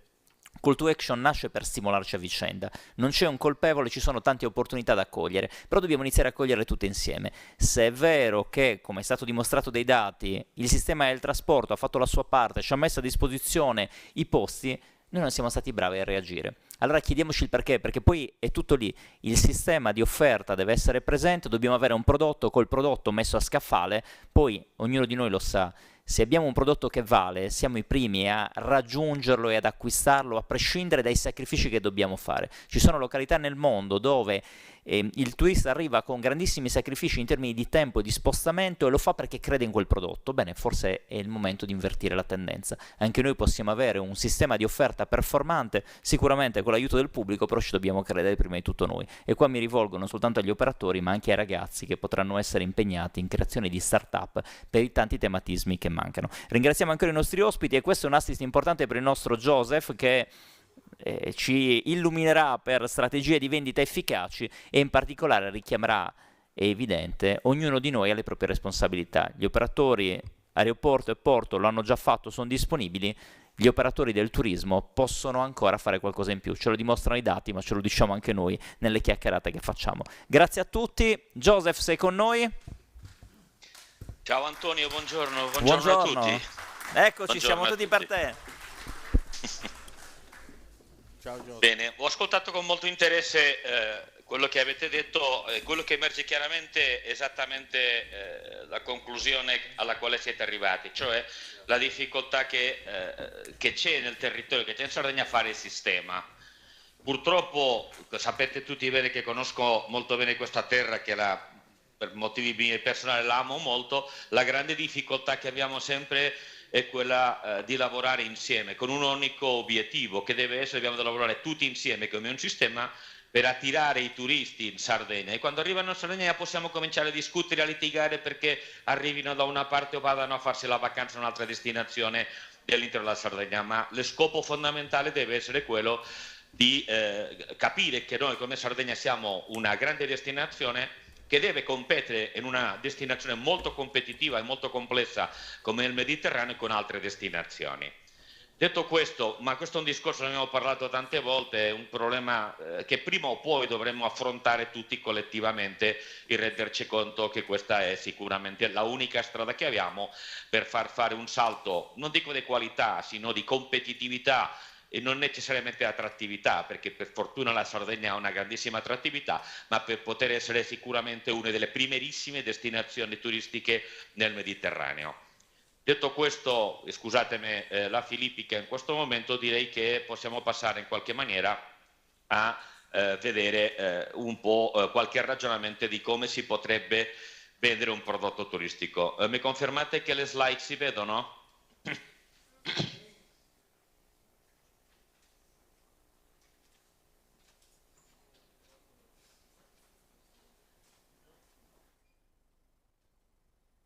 Si vedono? Perfetto, ok. Bene, allora come vendere un prodotto turistico? Allora partiamo da una premessa importante, che oggi ci cominciamo a trovare in un mercato che in qualche maniera sta cambiando, che come diciamo stiamo rientrando, o entrando meglio detto, nel prossimo 2023 veramente in quello che si chiama già il turismo o il mercato del turismo post pandemia. hanno cambiato delle cose. Quali sono le cose che dobbiamo considerare prima di tentare di andare a vendere una proposta turistica? Innanzitutto, il primo elemento fondamentale, che le nostre caratteristiche di quello che noi abbiamo, e non pensare più in noi, sino capire a che cosa gli serve, qual è diciamo, l'utilizzo o per la ragione per la quale un turista potrebbe decidere che la nostra proposta è importante. Ma arriviamo a un punto importante. Cosa cerca il turista in questo momento? Beh, dobbiamo ragionare su un fatto. Noi una delle grandi sfide che abbiamo come operatori turistici della Sardegna, anche come destinazione della Sardegna e in questo futuro immediato, è quello di andare a cercarci il turista. Noi siamo stati sempre abituati, e gli anni della pandemia ce l'hanno dimostrato, che i turisti ci sono arrivati. Va benissimo, però dobbiamo ragionare che si stanno riequilibrando le cose. Ma uno degli elementi importanti è cominciare a ragionare quale può essere la motivazione del cliente per scegliere la mia diciamo, proposta turistica, sia ricettiva, sia di attività, di servizi, eccetera, eccetera. E normalmente questo che è molto importante, perché implica il fatto di tentare di non pensare con la nostra testa, come io sempre dico, sino tentare di metterci nei ruoli del cliente, del nostro potenziale turista. E le ragioni possono essere, per esempio, quelle che vedete qua, il rilassarsi, magari l'avere un po', diciamo, una vacanza con adrenalina, o puramente il divertirsi, ma soprattutto anche, e questo è una delle, diciamo, grandi opportunità che in Sardegna sicuramente abbiamo, quello che è il turismo del well-being, del quale ne abbiamo parlato già diverse volte. Beh, una volta comincio a capire questo, devo però pensare una cosa, che quello che è successo prima diciamo del Covid era che l'elemento prevalente o il fattore prevalente per quanto riguarda la scelta di una proposta turistica era quella del prezzo e un po' meno quella del valore, cioè quello che tu in qualche maniera mi stai dando per il prezzo che mi stai chiedendo. Quello che è successo con il Covid è stato in qualche maniera un riequilibrio del prezzo è importante, però ormai se prima la decisione si prendeva a partire da soltanto il prezzo, in questo momento si sta prendendo anche sul concetto del valore, cioè per la perfetto equilibrio di quello che a me mi interessa come utente, quello che io pretendo, la mia aspettativa, corrisponde al prezzo che in qualche maniera considero che questo è giusto. E questo è un fattore molto importante, perché obbliga sicuramente alle operatori a ragionare non soltanto con la logica del prezzo, che è quella con la quale abbiamo ragionato purtroppo in qualche maniera, che ha portato anche delle difficoltà nel caso di alcuni operatori e alcune destinazioni, sino in questo momento a tentare a ragionare e aggiungere valore aggiunto. L'altro elemento importante è che ha cambiato radicalmente l'interesse dei clienti, cioè in questo momento il primo fattore per la scelta di una destinazione sono le attività, cioè le cose che posso fare nella destinazione. Vedete, questi dati sono molto interessanti, sono molto recenti, la evoluzione di quello che rappresenta in questo momento il volume di attività, di spesa dei clienti in quello che sono le attività, l'experience, le escursioni in barca, in gommone, eccetera, eccetera, che c'è sul mercato. Cioè il mercato oggi sta cercando fondamentalmente i turisti attività, esperienze e soprattutto micro avventure. Un altro cambiamento importante da considerare, questa è una grande opportunità che si collega a quello che si diceva prima nel tavolo degli aeroporti, è il fatto della tendenza alla multivacanza. Cioè osservate che le previsioni di qua al 2025 implica che il 70% degli europei faranno da 1 a 4 viaggi nell'arco dell'anno. Cioè si sta in qualche maniera, il mercato si sta comportando sul fatto di essere, non dico permanentemente in vacanza, ma in qualche maniera di fare diverse vacanze nell'arco dell'anno. E questo è molto importante perché noi qui come Sardegna complessivamente abbiamo una grandissima opportunità, non soltanto pensando sulla logica classica del turismo balneare, se non nella logica, non dico della destagionalizzazione, ma sì in qualche maniera nell'allungamento dell'attività turistica. Questo è un fattore molto importante che noi sicuramente dobbiamo sfruttare.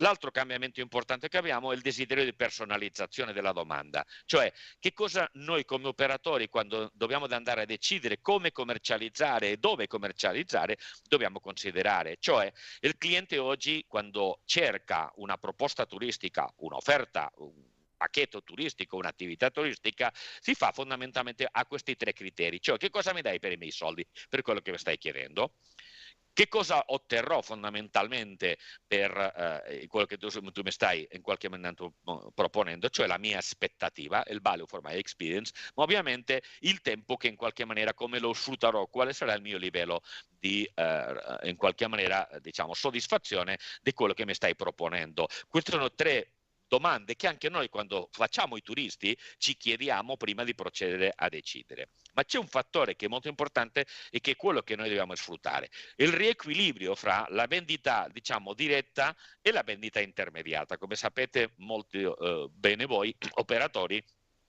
durante il Covid abbiamo avuto una crescita del cliente diretto. Beh, si sta un po' riequilibrando, però in qualche maniera, come vedete, si calcola in qualche maniera, questi sono i dati del 2022, come vedete, il 60% delle prenotazioni, delle vendite, fondamentalmente alberghiere, per in generale di tutto, sta andando fondamentalmente tramite la vendita diretta, cioè la propria web, prevalentemente la classica anche i minori, diciamo, telefonica, eccetera, eccetera. Mentre che quella che, diciamo, corrisponde alle classiche prenotazioni che ti arrivano via Leota, Booking, Expedia, eccetera, eccetera, si muoverà, sta crescendo, si prevede che si muova fra il 30 e il 33%, si eroderà un pochettino quello che è la vendita diretta, però continuerà a essere sicuramente la più importante. Bene, una volta ho chiaro qual è la condizione nella quale mi sto muovendo e che cosa ha cambiato e come devo di ragionare per andare sul mercato, devo però capire quali sono le nuove regole della commercializzazione turistica. La prima regola è che il cliente cerca sempre l'informazione in modo diretto, cioè la pandemia ci ha fatto il fatto che abbiamo più dimestichezza con internet, ma anche più facilità per ottenere, ma vogliamo più informazione. Pertanto la nostra opportunità come operatore per una vendita diretta è quella diciamo molto più agevolata, perché i clienti hanno più voglia o interesse sicuramente da considerarci o da chiedere delle informazioni. La seconda, e questa è molto importante, soprattutto per molti operatori della Sardegna, la commercializzazione, cioè l'andare sul mercato e ottenere risultati, sempre è molto più complessa quando più piccolo sei.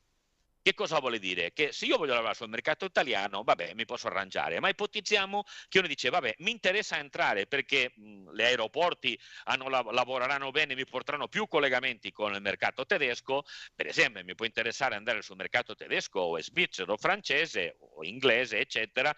Beh, lì se sono piccolo farò molta difficoltà. Beh, in questa fase, questo è molto importante, se voglio accedere ai mercati internazionali, devo di utilizzare per ottenere visibilità, dopo me la giocherò, dopo vedremo come, per portare quella prenotazione diretta. Però se voglio anche accedere a nuove domande, nuove target, nuove tipologie di clienti in una fase diciamo di internazionalizzazione, per forza devo di utilizzare in qualche maniera il canale dell'intermediazione.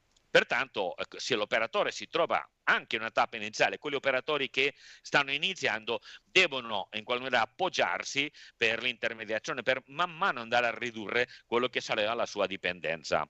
E soprattutto però qui c'è un aspetto molto importante, che dobbiamo essere attenti al CAC, cioè al costo acquisizione del cliente. Quanto ci costa portare a casa un cliente? Perché dobbiamo partire da una premessa fondamentale: la prenotazione diretta non è neanche gratuita, a volte ha dei costi anche superiori a quelli dell'intermediazione. Pertanto dobbiamo, quando facciamo il prezzo, quando facciamo i costi, dobbiamo per decidere qual è il prezzo finale, dobbiamo contabilizzare quello che implica e quanto ci costa l'acquisire un nuovo cliente.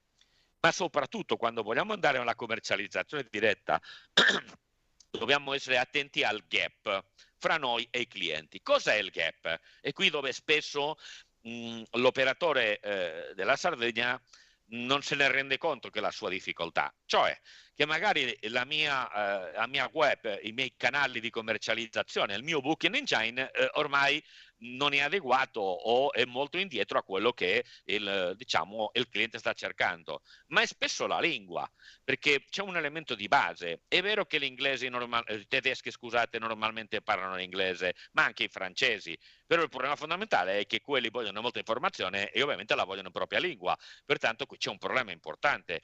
Anche la lingua adeguata al mercato al quale vogliamo andare è un gap che dobbiamo di essere molto attenti, ma anche un elemento importante, la flessibilità del prodotto, cioè dipendendo dal mercato ragioniamo per esempio sul turismo familiare, quello che la proposta o quello che cerca il mercato francese del turismo familiare e spesso non corrisponde a quello che cercano gli inglesi e ovviamente non quello che ragioniamo sul nostro logica italiana, cioè qui c'è un gap importante sul quale dobbiamo di rifletterci.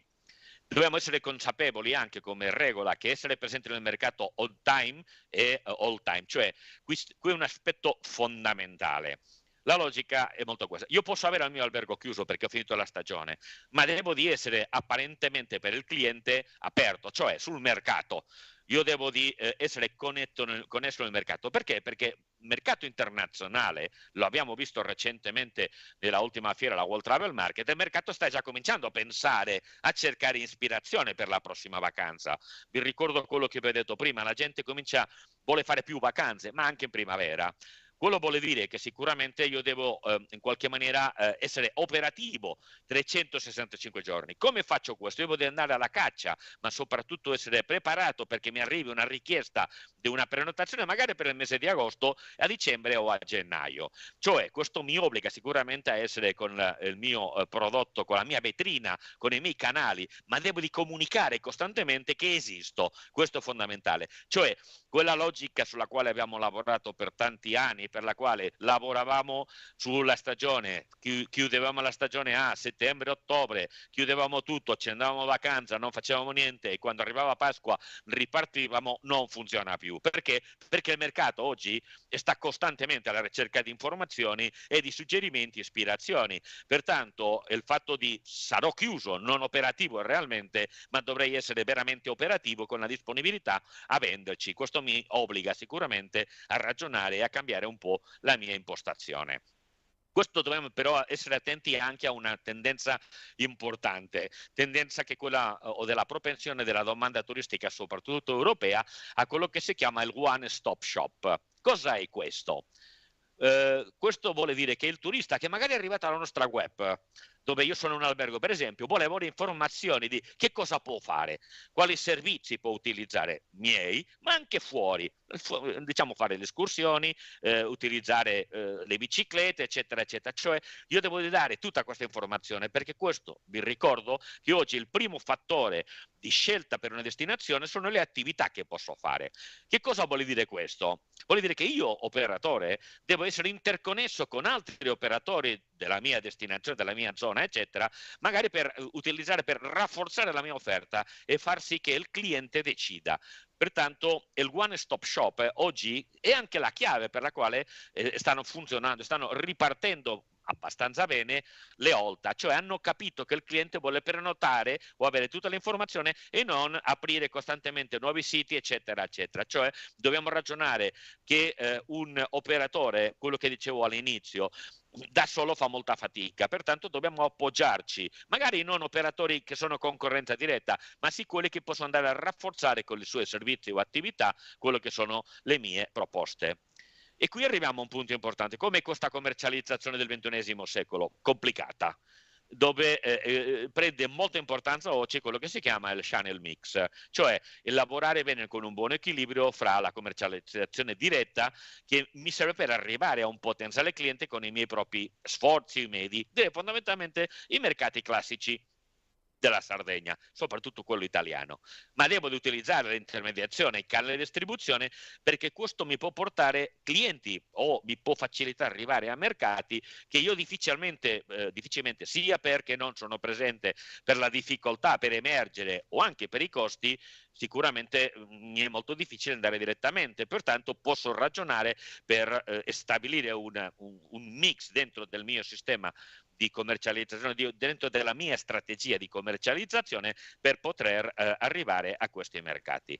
Fondamentalmente oggi il mercato o il channel mix di un operatore turistico sia ricettivo, ma attenzione anche quelle oggi ormai di attività, perché sta crescendo in un modo importante, funziona in questa logica, cioè devo avere un buon proprio sito web, ma devo di lavorare fondamentalmente per andare a trovare il cliente attraverso la logica del business to consumer, ma anche quella del business to business. Perché questo? Perché la prima cosa che devo fare è ragionare su qual è il canale che mi conviene di più. E questa è la domanda che sempre mi fanno molti operatori. La risposta è sempre molto semplice. Dipende dalla redditività che ottieni. Devo di analizzare il prezzo medio che mi corrisponde e così capirò se devo di andare su determinati intermediari o senza altro. L'altra logica è quello della logica, il senso comune, cioè quello che mi può interessare, cioè la logica classica che sempre abbiamo avuto di essere ovunque e in tutti i canali ormai non funziona più, perché il mercato non ragiona in questa logica. Pertanto io devo di cominciare a ragionare sul fatto che anche, e questo è importante, hanno apparso nuovi soggetti, nuovi player dentro della distribuzione dei marketplace, che sono quelli molto interessanti per andare su determinati mercati. Faccio un esempio: Airbnb in realtà non è un'olta, è un marketplace, ma devo di cominciare a ragionare su un fatto che abbiamo 3 tipologie di operatori, cioè quello che sono i venditori classici, cioè l'olta, il booking della situazione, distributori come possono essere perfettamente Expedia quando vende altre agenzie di viaggio, tour operator, eccetera, eccetera, ma anche sicuramente quello che sono semplicemente le vetrine come sono i meta search. Beh, arriviamo a un punto importante, un punto che gli albergatori conoscono bene, il fine della parity rate. Questo ci obbliga a una nuova strategia. Prima, come sapete bene, per problemi della parity, il prezzo che io mettevo nel mio sito doveva essere esattamente uguale a quello delle OTA. Pertanto, prezzo trasmesso, prezzo finale corrispondeva. Ma che cosa sta succedendo oggi? Beh, sappiamo tutte le problematiche che noi abbiamo, però con il fatto che le OLTA normalmente ti chiedono partecipazione a diciamo quello che loro chiamano le acceleratori, cioè sconti per fidelizzazioni, Genius, visibilità, eccetera, eccetera, mi obbliga in qualche maniera a ragionare in modo diverso. Pertanto io che cosa posso fare? Perché è sempre il problema. Beh, io devo di trasmettere magari dei prezzi diciamo ai merchant, in modo che applicando sicuramente questi sconti diciamo di sicuramente che devo applicare, mi permettano sempre che il mio prezzo nella mia vendita diretta sia maggiore, ma su questo sono sicuro che Tolino piuttosto che altri colleghi che parlano dopo vi daranno sicuramente più dettagli su questa impostazione. Come posso comportarmi per non avere dei problemi con le OLTA e allo stesso tempo avere dei vantaggi sulla mia propria vendita diretta? Beh, ci sono 2 opzioni. Una, mi ritiro tutti quei programmi che comportano sconti dalle OLTA, ma io devo sapere che ovviamente le OLTA mi penalizzeranno, ma è una scelta che devo fare, ma includere per esempio le stesse strategie nel mio proprio sito web, quella di il fatto che si prenoti attraverso del mobile, hai un prezzo migliore, le loyalty, eccetera, eccetera. Ma la seconda opzione, come dicevo prima, è quella di mantenere i programmi, diciamo, di visibilità, eccetera, eccetera, che possiamo avere sui diversi canali di intermediazione, ma incrementando il markup, in modo, come vedete, che il mio prezzo trasmesso nel mio sito sia leggermente inferiore a quello che stanno pubblicizzando le OLTA, in modo che nel prezzo finale che avremo il mio cliente avrà un vantaggio per prenotarmi e che si noba l'OLTA. Però c'è una regola chiara: noi dobbiamo essere consapevoli che in realtà la guerra interna nostra fra vendita diretta e vendita OTA in realtà deve essere diciamo, un risultato o essere una battaglia a somma zero, cioè dove io continuo a mantenere i miei margini, perché questo è l'aspetto importante. Come mantenere o incrementare le vendite dirette nel 2023? Allora, partiamo dalla premessa. La pandemia ha accelerato la digitalizzazione, c'è un incremento dell'e-commerce e soprattutto c'è un incremento dell'utilizzo del mobile. Devo essere consapevole di questo, ma devo di semplificare il mio channel mix, perché se il cliente è più disponibile a cercare informazione, magari non devo essere più in tante vetrine, in tanti OLTA, in tanti canali. Pertanto devo decidere di eliminare alcuni canali. Cioè devo di uscire dal mito di essere presente ovunque.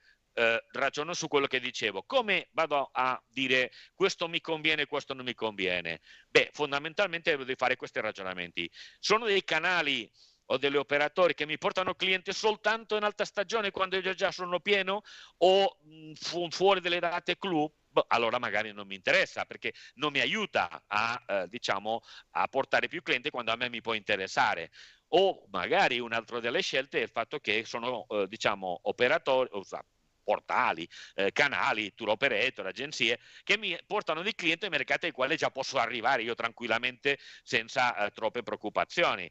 o soprattutto, e questo è un aspetto importante, quello che sono operatori che mi generano o che vendono a un prezzo medio-basso, e per prezzo medio-basso devo di capire anche il fatto che magari i costi, la commissione o la over commission che mi richiedono è molto elevata, pertanto il mio costo del cliente diciamo, è alto e pertanto la mia redditività non funziona. O anche, per esempio, quelli operatori che non ti danno tutte le informazioni sul cliente, che pertanto non puoi fare il retargeting, non puoi in qualche maniera fidelizzarli. L'altra opzione è che sicuramente io devo definire e implementare quelli che sono i valori differenziali della mia propria offerta nei canali. Come lo faccio? Beh, fondamentalmente mi chiedo, perché un cliente deve prenotare da me nel mio sito web e non andare al booking della situazione? Beh, fondamentalmente e non è un problema più del prezzo, perché la logica del miglior prezzo garantito ormai funziona pochissimo. Che cosa posso andare a inventarmi? Qual è la risposta che io posso dare a un cliente perché mi prenote a me direttamente piuttosto che passi per un altro canale, o magari che scelga un mio concorrente o un mio altro operatore concorrente nella propria destinazione? Beh, qui avete delle idee, dobbiamo pensarci, ragionarci. Se sei un cliente che mi vota direttamente, ti do un sconto nel parcheggio, per esempio, o te lo do gratuitamente, o magari, che questa è una cosa che interessa recentemente molto, è il fatto del late checkout, te lo posso dare gratuito con sconto, o anche per esempio se mi prenoti direttamente la vista mare garantita o anche la cancellazione, eccetera eccetera. Cioè dobbiamo cominciare a mettere, in qualche maniera cercare dei vantaggi che posso andare a utilizzare, che non hanno dei costi diretti per me come operatore, per tentare di incentivare quello che è la scelta del cliente, perché guardate, continua a succedere quello che si chiama l'effetto billboard, cioè la gente cerca informazioni nei canali classici, il Booking, Expedia, eccetera, eccetera, ma dopo vuole approfondire con l'informazione e va a guardarti nel tuo sito web. Beh, se hai questa opportunità, tenta di afferrare e tenere il cliente, dare qualcosa di più, che lui percepisca che ha un vantaggio, e sicuramente la possibilità che possa prenotare è molto più elevata. L'altro elemento importante, per quello che vi dicevo prima del one stop shop, è il fatto che un operatore turistico deve diventare un hub di servizi o di attività del cliente, cioè devo di includere informazioni di che cosa puoi fare nella destinazione, puoi prenotare una visita guidata, puoi prenotare un'attività, puoi andare a fare la gita in barca, puoi andare a fare una lezione di snorkeling, eccetera, eccetera, e tutte quelle esperienze che hai, e anche facilitare la possibilità al cliente del contatto. Magari chiedemelo e te lo prenoto io. O ti do il telefono o l'indirizzo email, eccetera, del mio collega con il quale collaboro per poter darti questa opportunità. Devo facilitare la prenotazione. E come lo faccio questo? Come gli operatori su una destinazione possono lavorare? Beh, fondamentalmente partecipando a reti di prodotto, reti di destinazione, come quelle che si sta tentando di creare in Gallura. Cioè dobbiamo di mettere insieme a diversi operatori di attività diversa però della stessa filiera, in modo che così creiamo un'attrattività superiore per la destinazione e facilitiamo il fatto che il cliente decida di prenotarti. Qual è la strategia che io devo utilizzare per incrementare la mia vendita diretta? Beh, ovviamente devo investire in visibilità per attirare traffico qualificato sul mio sito. Devo di attivare ovviamente campagne di brand protection sia in Google come nei meta search, ma soprattutto devo essere molto attento e devo di continuare a realizzare azioni di retargeting. Ma arrivato a questo punto, quando faccio queste operazioni, devo definire anche un calendario di campagne tattiche, che può essere per esempio su email marketing, sui clienti che già ho in questo momento, o magari anche quelli che mi hanno lasciato il mio sito, che hanno lasciato il suo indirizzo email nel mio sito, magari quando mi hanno fatto delle domande in altri anni, eccetera, eccetera. Che cosa devo fare? Devo proporre qualcosa di speciale, che cosa fare, come farla, eccetera, eccetera, ma devo capire che oggi, o almeno per il 2023, dovrei fare almeno 6 a 8 campagne tattiche nell'arco dell'anno per tentare di fare un push delle mie vendite o in qualche maniera delle mie azioni per poter eliminare, per poter incentivare i turisti. Perché ribadisco, i turisti amano, tutti noi riceviamo nei nostri canali social, eccetera, delle informazioni. Cerchiamo costantemente idee, ispirazioni. Non è detto che prenotano immediatamente, ma dobbiamo di essere, come dicevo, all'inizio, aperti, diciamo, operativamente nella nostra azione commerciale 365 giorni all'anno. Beh, arrivati a questo punto devo però capire che devo di eliminare le potenziali barriere che ci possono essere per la vendita diretta, perché il cliente sempre si chiede: ma mi è più comodo, mi fido più di Booking che non del cliente finale. Tutti noi sappiamo come operatori che ci sono tante visite che in realtà non convertono, ma chiediamoci il perché non convertono queste visite. Beh, forse perché il mio sito è poco attrattivo, magari è lento o non è adeguatamente user friendly. O magari, e questo è uno dei problemi spesso che succedono, è che la mia home page è troppo satura, troppe pop-up, troppe informazioni, troppo richiamo all'action. Cioè, dobbiamo di cercare il cliente, ma non dobbiamo in qualche maniera di forzarlo troppo, ma soprattutto non avere un booking engine in prima vista. Questo è un elemento importante. Il booking engine deve essere già presente all'home page e in tutte le pagine del mio sito. Noi dobbiamo ragionare su un fatto. Noi dobbiamo farsi come criterio, questa è una raccomandazione che mi permetto di dare agli operatori, che dobbiamo considerare che in realtà del 30 al 40% diciamo, degli utenti che arrivano sulla mia pagina, sul mio sito web, in realtà dovrebbero arrivare fino a consultare i prezzi e disponibilità, che prenotino una cosa diversa, ovviamente, però il 30 al 40% dei miei utenti dovrebbero sicuramente essere sufficientemente interessati per arrivare a guardare quanto costa la mia proposta e anche la disponibilità esistente. Questo mi porta, per esempio, a eliminare il formulario, cioè dobbiamo introdurre assolutamente ormai un motore di prenotazione. Il cliente non vuole, se mi piace, non è che voglio mandarti un'email, aspettarmi che mi rispondi, eccetera. Cioè devo di dimenticare questo e introdurre anche per i piccoli operatori, questo lo dico per i piccoli operatori, ma anche per quelli di attività, servizi turistici, eccetera, dobbiamo di assolutamente introdurre dei motori di prenotazioni. Perché e anche dobbiamo di ragionare su un fatto, cioè se quello che il cliente cerca non mi prenota, magari è che quello che gli propongo non se li aggiusta adattamente, pertanto devo di offrire alternative se non c'è quello che il cliente desidera. Cioè ipotizziamo che lui vuole prenotare dal 10 al 15 d'agosto, probabilmente siamo pieni, bene? Dili vabbè, se non vieni, puoi venire in altre date e ti faccio una condizione speciale, eccetera.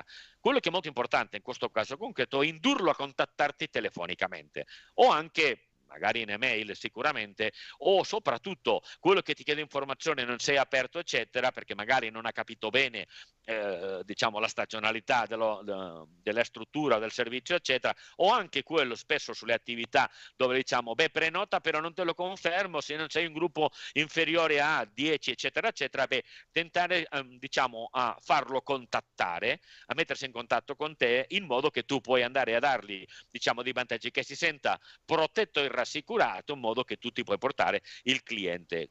La logica di offrirti delle alternative nel caso si sei assolutamente pieno. Beh, arrivati a questo punto direi fondamentalmente dobbiamo però ragionare su un fatto. Nel mio sito abbiamo tante visite, molte visite, ma si converte poco.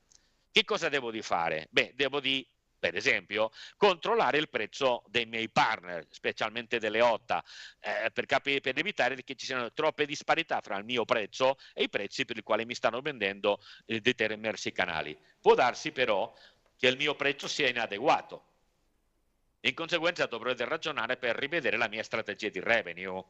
Può darsi che il problema ci sia la mia poca trasparenza nel prezzo finale. Pertanto, questo per esempio è molto importante per i mercati internazionali, cioè dobbiamo specificare il costo delle tasse. Per esempio ricordo che nel mercato britannico la tassa è diversa per quanto riguarda l'IVA, per qualche ragionamento, di quello che abbiamo in Italia. Pertanto è meglio specificare il prezzo netto più le tasse, ma anche ci sono dei mercati, per fortuna in Europa quasi tutti, che dobbiamo ragionare che magari si vogliono andare sul mercato britannico o alcuni mercati scandinavi, eccetera, più che mettere l'euro devo di mettere il prezzo nella valuta pertinente.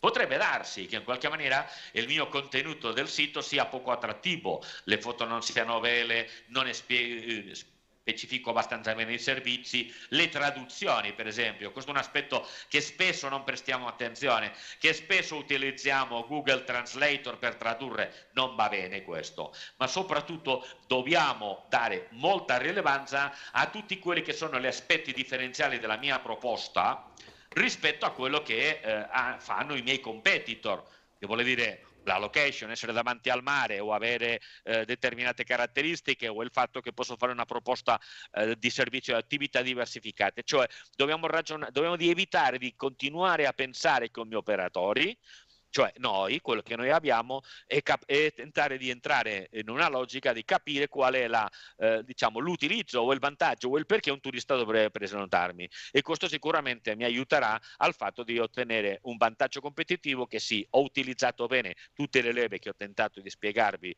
molto velocemente, ma sono sicuro che i miei colleghi ne parleranno molto meglio di me dopo, sicuramente si potrà trarne dei benefici. Finisco qua, mi dispiace di essere presente a voi. D'accordo.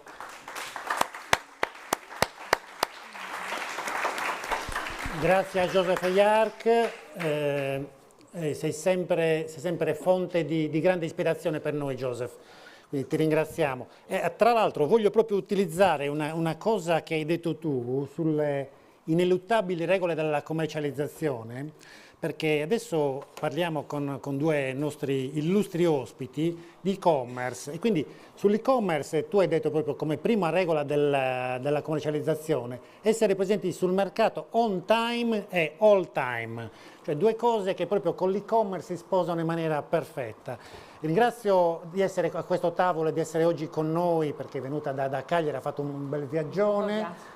Lia Serreli. Lia, io non so mai come presentarti perché tu hai un'infinità di cariche, quindi dimmi tu qual è la carica che devo utilizzare, se devo parlare dell'Unione Sarda, del PBM, parliamo di Unione Sarda, che è comunque la capogruppo. Del gruppo, perfetto, esatto. Va bene. Allora, benissimo. Oggi però sei qua con noi per parlare di commercio elettronico. Sì. È la stessa cosa il collega Andrea Sini, responsabile del nostro sito di commercio elettronico Sardegna e-commerce. Cara Sardegna, Sardegna e-commerce è quello di Lia, certo. Vi mettiamo a confronto oggi perché? Perché vogliamo raccontare agli operatori turistici come i siti di e-commerce possono essere un elemento che può enfatizzare una serie di elementi di crescita del proprio business, quindi come l'e-commerce può supportare, aiutare, contribuire a sviluppare una serie di elementi turistici di supporto. Oggi so che voi avete due modelli diversi da presentare, quello un pochino più tradizionale vostro, e poi ci racconterai se è quello definitivo, se siete in fase evolutiva, e poi quello di evolutivo di Cara Sardegna, che invece sta andando verso un sistema misto, che è quello del tradizionale insieme al marketplace. Quindi credo che la giornata sia interessante, però prima di partire so che Lia ci vuole far vedere un video e poi ha qualche slide. Chiedo alla regia di mandare il video.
L'arte del sapere vive nel sapore, nell'intreccio dei tessuti, nei metalli che si fondono con il calore che è passione, è cultura, è identità sarda. Le mani creano, le mani chiedono e all'armonia del lavoro dell'artigiano si aggiunge il ticchettio veloce delle dita su una tastiera che desiderano ricevere e assaporare quell'identità, quel ricordo, quella bellezza. Così, nel viaggio di un pacco da chi crea a chi desidera, dalle mani di chi produce a quelle di chi acquista, Sardinia e-commerce porta l'identità, la passione, il lavoro dei sardi nella Sardegna e nel mondo.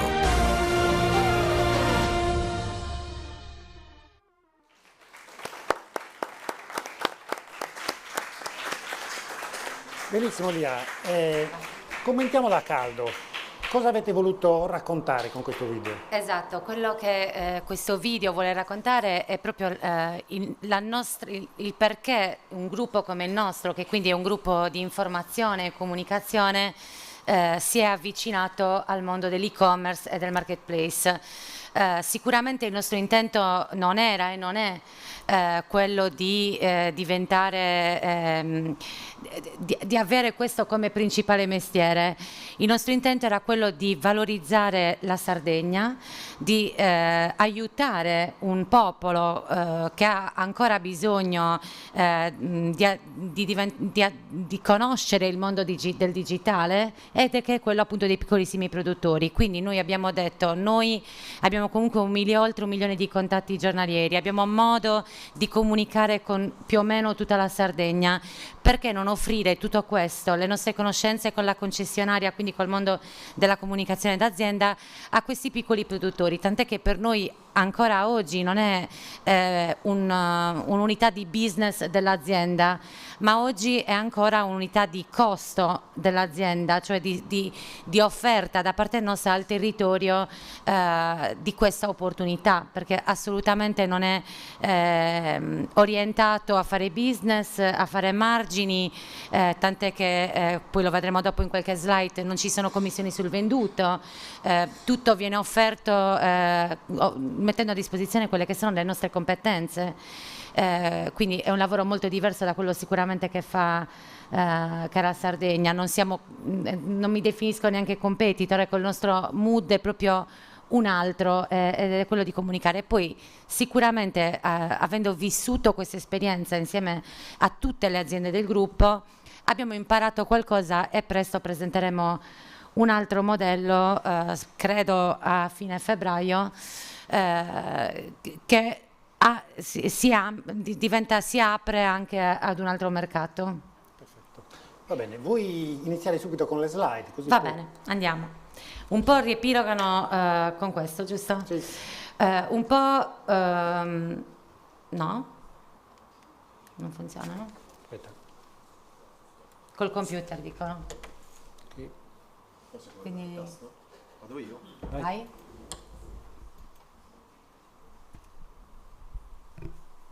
Forse abbiamo bisogno di una mano. Sì.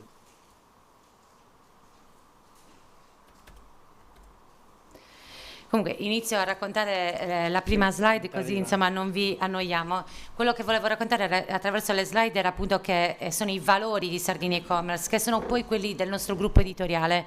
Io qui rappresento l'Unione Sarda, Videolina, Radiolina, UnioneSarda.it è la concessionaria di comunicazione che si occupa appunto di praticamente di quasi tutte le aziende sarde. Quindi appunto i valori quali sono? Nasce per supportare l'economia locale e fornire un valido e continuo contributo all'alfabetizzazione e all'innovazione digitale delle realtà produttive sarde. Purtroppo il periodo di pandemia non ci ha consentito di andare avanti a condurre questo continuo contributo di informazione, perché appunto avevamo iniziato anche a fare delle conferenze in giro per la Sardegna in modo tale da incontrare in loco i produttori di tutta l'isola. Ora speriamo di poter ricominciare, insomma sembrerebbe che questa pandemia ci stia lasciando un po' decisamente in pace, per cui insomma ricominceremo ad andare sul territorio e a portare questo credo, cioè a raccontare quanto è importante anche per la Sardegna accorciare appunto le distanze. Prima abbiamo assistito a una conferenza con gli aeroporti, per cui appunto accorciare quelle distanze che è fondamentale per l'economia e per agevolare appunto le aziende della nostra terra. Le soluzioni secondo noi erano appunto offrire un marketplace, un centro commerciale chiavi in mano, che quindi non richiedessero ai piccolissimi produttori, che spesso hanno delle aziende piccolissime composte da 1 o 2 persone, di dover fare le foto, fare i video, le schede aziende, fare le traduzioni, occuparsi di scegliere il metodo di pagamento, occuparsi di scegliere il metodo di trasporto. È veramente complesso il mondo dell'e-commerce e del marketplace, per cui noi abbiamo pensato, noi abbiamo tutte queste competenze perché lo facciamo di mestiere, lo facciamo quotidianamente 365 giorni l'anno, per cui abbiamo detto mettiamole a disposizione, facciamolo, e così appunto tanti anni fa siamo partiti. Come dicevo, approcciarsi al mondo dell'e-commerce e poi a quello del marketplace è complicato, lo è per tutte le aziende, lo è stato anche per noi quando abbiamo dovuto iniziare a vendere il giornale online, appunto con la versione digitale, piuttosto che le nostre iniziative editoriali, perché c'è tutto un mondo dentro, c'è la scelta di una piattaforma e quindi ci vogliono gli sviluppatori, appunto bisogna scegliere la piattaforma più idonea in base a n esigenze, altrimenti si perde tempo, soldi, questo non è opportuno. Scegliere il metodo di spedizione, valutare tutte le tariffe di spedizione, e noi abbiamo fatto una tantissima analisi, abbiamo fatto tantissimi preventivi, abbiamo scelto quello che secondo noi era un buon rapporto qualità-prezzo anche per le spedizioni, e devo dire abbiamo adesso riconfermato DHL, perché è quella che appunto, grazie al fatto che abbiamo creato una comunità di produttori e quindi anche le possibilità di vendita sono maggiori, siamo riusciti anche ad ottenere delle tariffe agevolate che quindi ogni singolo produttore da solo non avrebbe ottenuto, e facendo comunità invece siamo riusciti ad ottenere. Il metodo di pagamento, anche qui, poi essendo un marketplace, è ancora più complicato, perché chiaramente non c'è solo il passaggio del denaro tra chi compra e chi riceve il denaro, ma in questo caso c'è un intermediatore che siamo noi, e quindi ci serviva un altro pezzettino, e appunto qui abbiamo valutato prima agli esordi PayPal a Dativ e adesso Stripe, anche perché noi appunto, come dicevo, non abbiamo commissioni sul venduto, quindi è un modello di business molto diverso rispetto a tutti gli altri marketplace, per cui ci dovevamo cercare un metodo di pagamento che ci consentisse anche di fare questa personalizzazione, perché tutti prevedono chiaramente le commissioni sul venduto. Chiaramente quello che possiamo offrire noi e che offriamo da sempre a Sardina e-commerce è la visibilità sui prodotti attraverso i nostri mezzi, che poi vedremo nella prossima slide. Abbiamo un servizio di customer care, quindi 3 dipendenti che continuano a rispondere a tutti i produttori che hanno diverse esigenze per la vendita, ma anche a chi compra e a chi vuole entrare. Il copyright, creiamo le schede aziende, le schede prodotto, le traduciamo, facciamo l'editing di foto e video, e ci occupiamo chiaramente anche lì attraverso i nostri legali, quindi ripeto, per noi è stato difficile perché era qualcosa di nuovo, per cui lo ammetto, sia io che l'editore abbiamo fatto diversi corsi anche appunto per approcciarci a questo mondo, però anche lì le questioni legali sono diverse, sono tante, sono complesse, quindi per un piccolo produttore sicuramente non è semplice approcciarsi, per noi insomma non è stato semplice uguale, però chiaramente avevamo più competenze e più consulenti che potessero darci una mano. Ultimo punto, chiaramente appunto quello che secondo noi è stato vincente per i produttori è il fatto che non ci sono commissioni di venduto, che non ci sono ostacoli all'ingresso, e che per ben 5 anni, compresi gli anni della pandemia, l'Unione Sarda, il nostro editore, ha deciso di pagare tutte le spese di trasporto. per cui chiunque volesse comprare i prodotti sardi per 5 anni non ha pagato le spese di trasporto. Abbiamo azzerato, direi, le distanze. Per noi è stata chiaramente una grossa spesa, soprattutto negli anni della pandemia abbiamo speso davvero tanti soldi, però insomma, infatti era però, diciamo, l'unico investimento di marketing che facevamo per questo nostro modello di e-commerce. Però insomma è stata una scelta non semplice, che però insomma ci ha reso orgogliosi come gruppo di informazione editoriale, perché offrire un prodotto del genere alla Sardegna è un po', è totalmente, non un po', in linea appunto con la nostra linea editoriale. Come dicevo, noi comunichiamo attraverso i nostri mezzi, quindi Videolina, l'Unione Sarda.it, Radiolina, Sardegna 1, che adesso fa parte della nostra casa, e attraverso chiaramente gli immancabili social media, e lo facciamo con diverse campagne. Queste che qui abbiamo scelto di inserire sono delle campagne publi-redazionali dove abbiamo deciso di raccontare i prodotti, di raccontare la storia dei prodotti. Devo dire che questo è piaciuto anche ai nostri lettori. Settimana scorsa abbiamo addirittura fatto uno speciale di 4 pagine dedicato ai nostri produttori. Spesso durante l'anno, anche quando abbiamo visto che magari qualche prodotto vendeva di meno, abbiamo fatto delle campagne a tema, il tema coltelli, il tema miele, quindi per incentivare la crescita di vendita di quei determinati prodotti. E chiaramente le comunicazioni social attraverso i nostri mezzi, anche quelli tutti insieme, quindi Unione Sarda, Videolina, Radiolina e Sardegna 1 raggiungono 1 milione di contatti, per cui diciamo che il messaggio è amplificato. Abbiamo poi riportato qui qualche messaggio che così qualche nostro utente, qualche acquirente ci ha lasciato, ve ne leggo giusto qualcuno. Buongiorno carissimi, grazie per aver fatto arrivare alla mia mamma il regalo già ieri.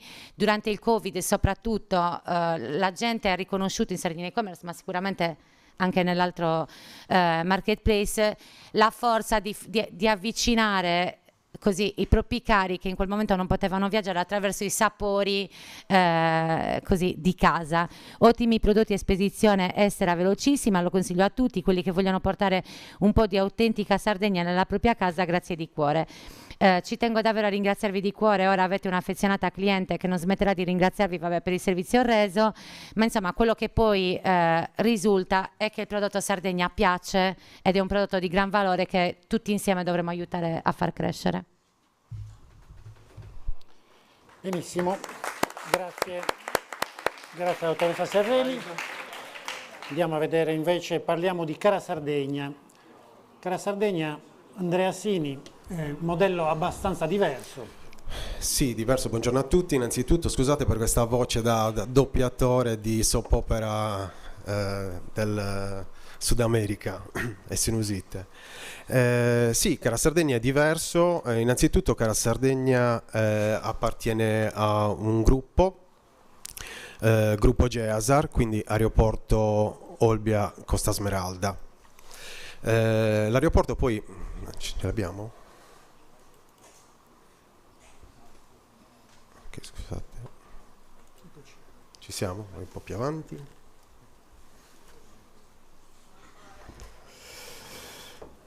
Ok, quindi vado avanti con la slide. Quindi gruppo GEASAR, Aeroporto Olbia Costa Smeralda. La società titolare, diciamo, proprietaria del brand Cara Sardegna è Cortesa. Invece l'aeroporto di Olbia insieme all'aeroporto di Alghero sono all'interno di un gruppo molto importante che è il gruppo F2 Ligantia. Abbiamo parlato prima di traffico passeggeri, quindi i 2 aeroporti registrano più di 4 milioni e mezzo, 4 milioni di passeggeri. Per noi questi passeggeri sono una risorsa perché la nostra società, quindi la Cortesa, oltre a essere, come detto prima, titolare del marchio Cara Sardegna, ha anche delle altre attività che gestisce direttamente qui all'interno dell'aeroporto di Olbia, legate al food and beverage e al retail, e la gestione dei parcheggi.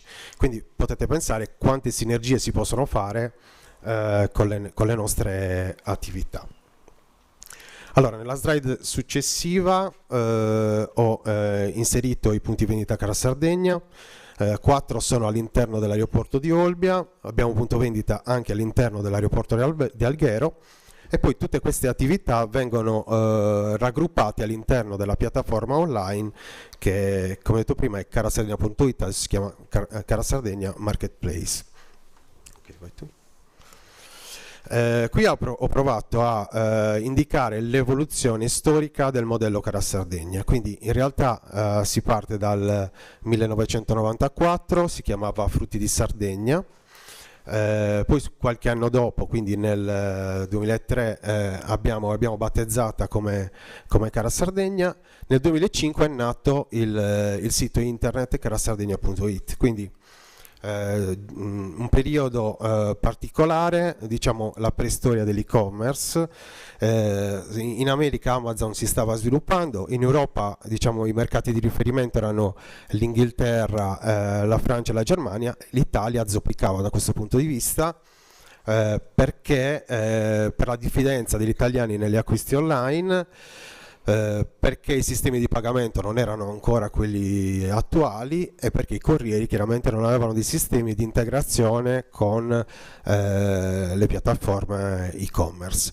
Comunque da questa evoluzione sono nati vari punti vendita, abbiamo cercato di sfruttare tutte le sinergie di gruppo, tant'è vero che abbiamo creato dei punti vendita nel terminale CESA, quello dedicato al servizio degli aerei privati, uno dei primi terminal al mondo, dove arrivano capi di Stato, insomma, di alto livello.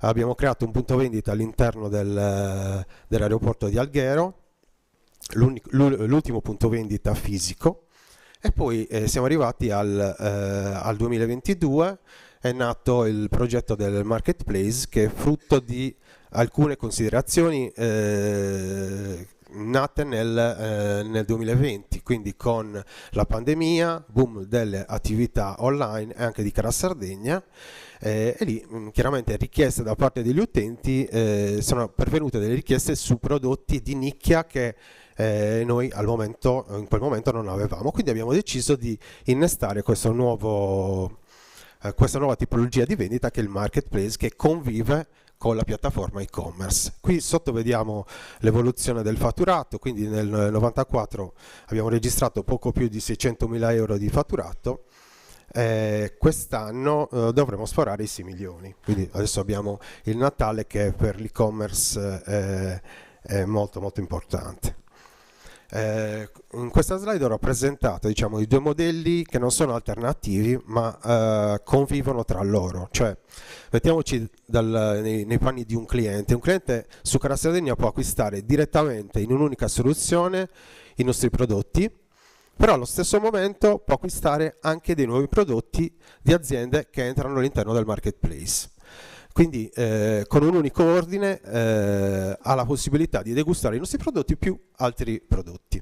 La differenza tra e-commerce e marketplace lo sappiamo, cioè nell'e-commerce la logistica avviene, in questo caso nel nostro e-commerce viene spedita direttamente da Carasardegna, e nel caso dei merchant o fornitori marketplace la spedizione avviene da parte di questi fornitori. Abbiamo riscontrato, mi aggancio a quello che ha detto Lia precedentemente, che ci sono delle piccole aziende che abbiamo intercettato che ancora non hanno degli accordi con i corrieri, oppure ancora non spediscono perché non hanno mai sperimentato l'imballaggio adeguato per la spedizione.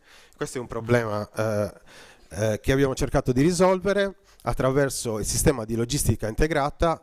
Con l'e-commerce Carasardegna noi spediamo migliaia di pacchi durante l'anno, chiaramente abbiamo dei costi ridotti di spedizione, quindi offriamo direttamente da questa sede logistica di Olbia il servizio di spedizione a quelle aziende che non possono per scelta, oppure perché hanno dei valori di spedizione elevati, quindi sarebbero tagliati fuori dal mercato, il nostro servizio logistica. Ma ancora di più, noi abbiamo testato gli imballaggi nell'arco di questi 17 anni, quindi Carasardegna è quasi maggiorenne.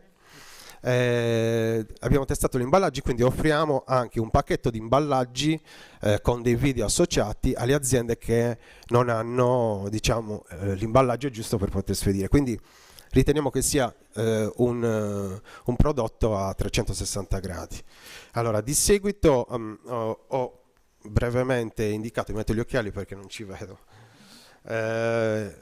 Ho indicato, diciamo, del lato sinistro quello che abbiamo raggiunto sino adesso con Cara Sardegna, 180.000 clienti registrati. Se dopo abbiamo l'opportunità di capire come abbiamo ottenuto questo numero importante, sarebbe interessante.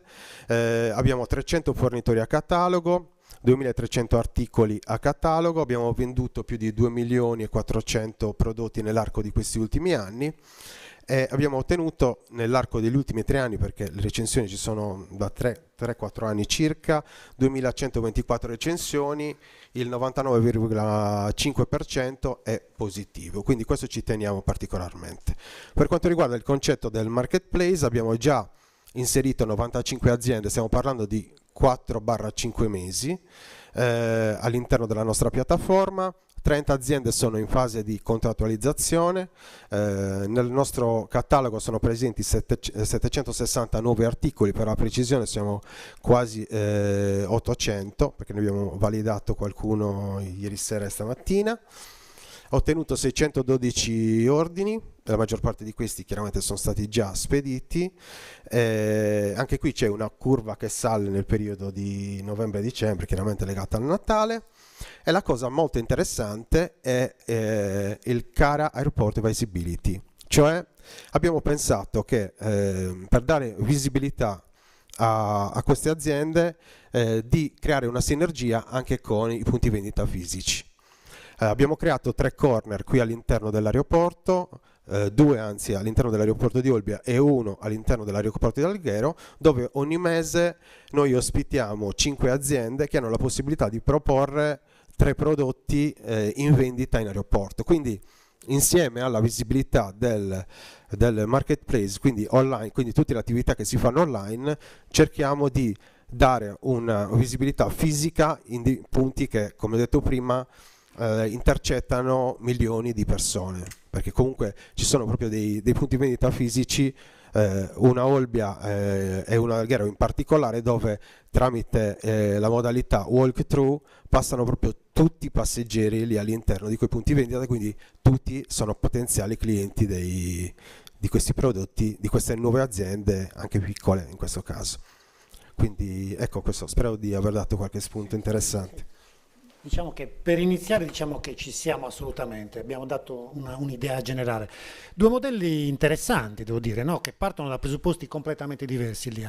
Voi partite dal vostro 1 milione di visualizzazioni, contatti, quindi touch point in questo caso per voi sono touch point della comunicazione. Voi avete un gruppo editoriale molto ampio, molto articolato, assolutamente il numero 1 in Sardegna, quindi avete una potenza di fuoco molto potente e avete deciso di utilizzare questa potenza per trasformare in maniera, devo dire anche, come dire, tu hai detto no business, no? In maniera molto, molto interessante, perché avete scelto di non utilizzarla come leva di business, perché immagino che per questi 5 anni avere dato l'opportunità di spedire gratuitamente, quindi facendovi carico direttamente dei costi di spedizione, conoscendo quelli che sono i numeri delle spedizioni, devo dire tanto di cappello, quindi eccezionale il vostro sforzo. Però parlavi di un'evoluzione, quindi state andando in un'altra direzione, quindi in qualche modo avete abbandonato questo modello, lo state ripensando, dove state andando per poter poi dire agli operatori cosa devono fare per poi venire da voi? Sarebbe un po' uno scoop adesso, eh? No, vabbè, se vuoi raccontare le linee guida, insomma, di quello che può essere lo sviluppo. Assolutamente non stiamo cambiando idea sul progetto, non stiamo cambiando idea sulla linea. Per i produttori sardi che producono prodotti sardi, perché un'altra differenza è anche questa, cioè che noi inseriamo solo ed esclusivamente i prodotti sardi, quindi se ci fosse un'enoteca che produce prodotti di più vini, a oggi non può entrare su Sardini e-commerce. Quindi questo per quanto riguarda i produttori sardi non lo... Volevi dire una che produce... Che vende prodotti? Sì, okay. Che vende, chiaramente sì.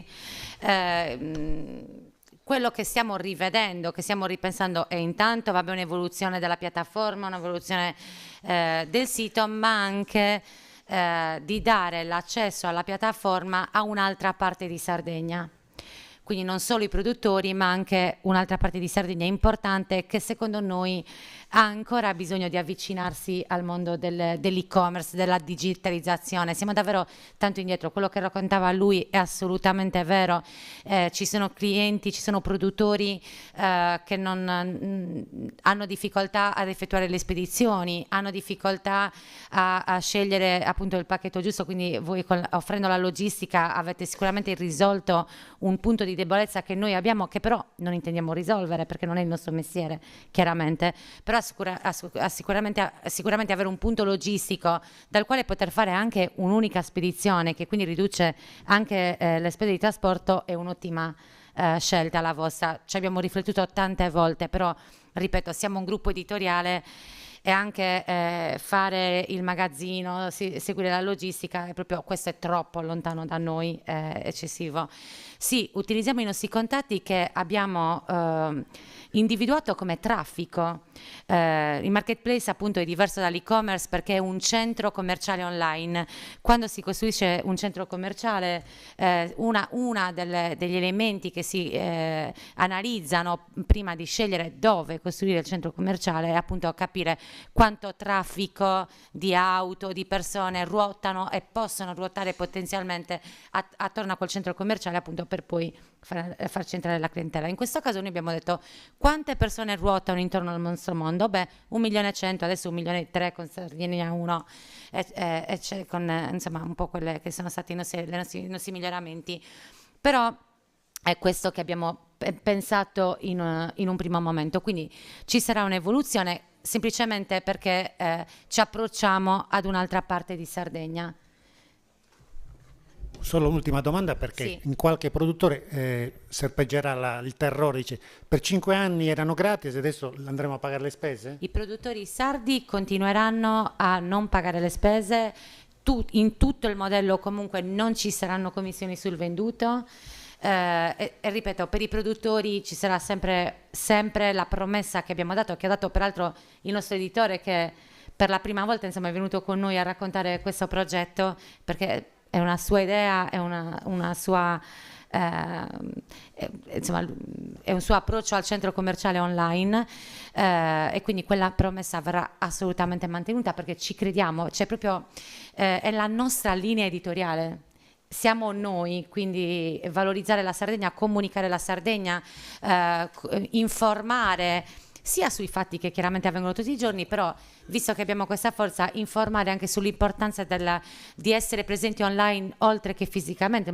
Il modello Cara Sardegna è completo perché ha appunto la parte fisica e la parte online, quindi è quello che dovrebbe avere qualsiasi produttore, qualsiasi azienda a nostro avviso e noi vogliamo aiutarli in questo. Chi è su Sardegna e-commerce deve essere anche su Cara Sardegna e noi vogliamo appunto che quello che facciamo noi possa aiutare appunto anche all'ingresso in tutti i marketplace. Ecco, questa infatti è la cosa che a noi è piaciuta di più, no? Il fatto che non siano due modelli competitors in assoluto, sono due visioni diverse di supporto del sistema dell'agroindustria.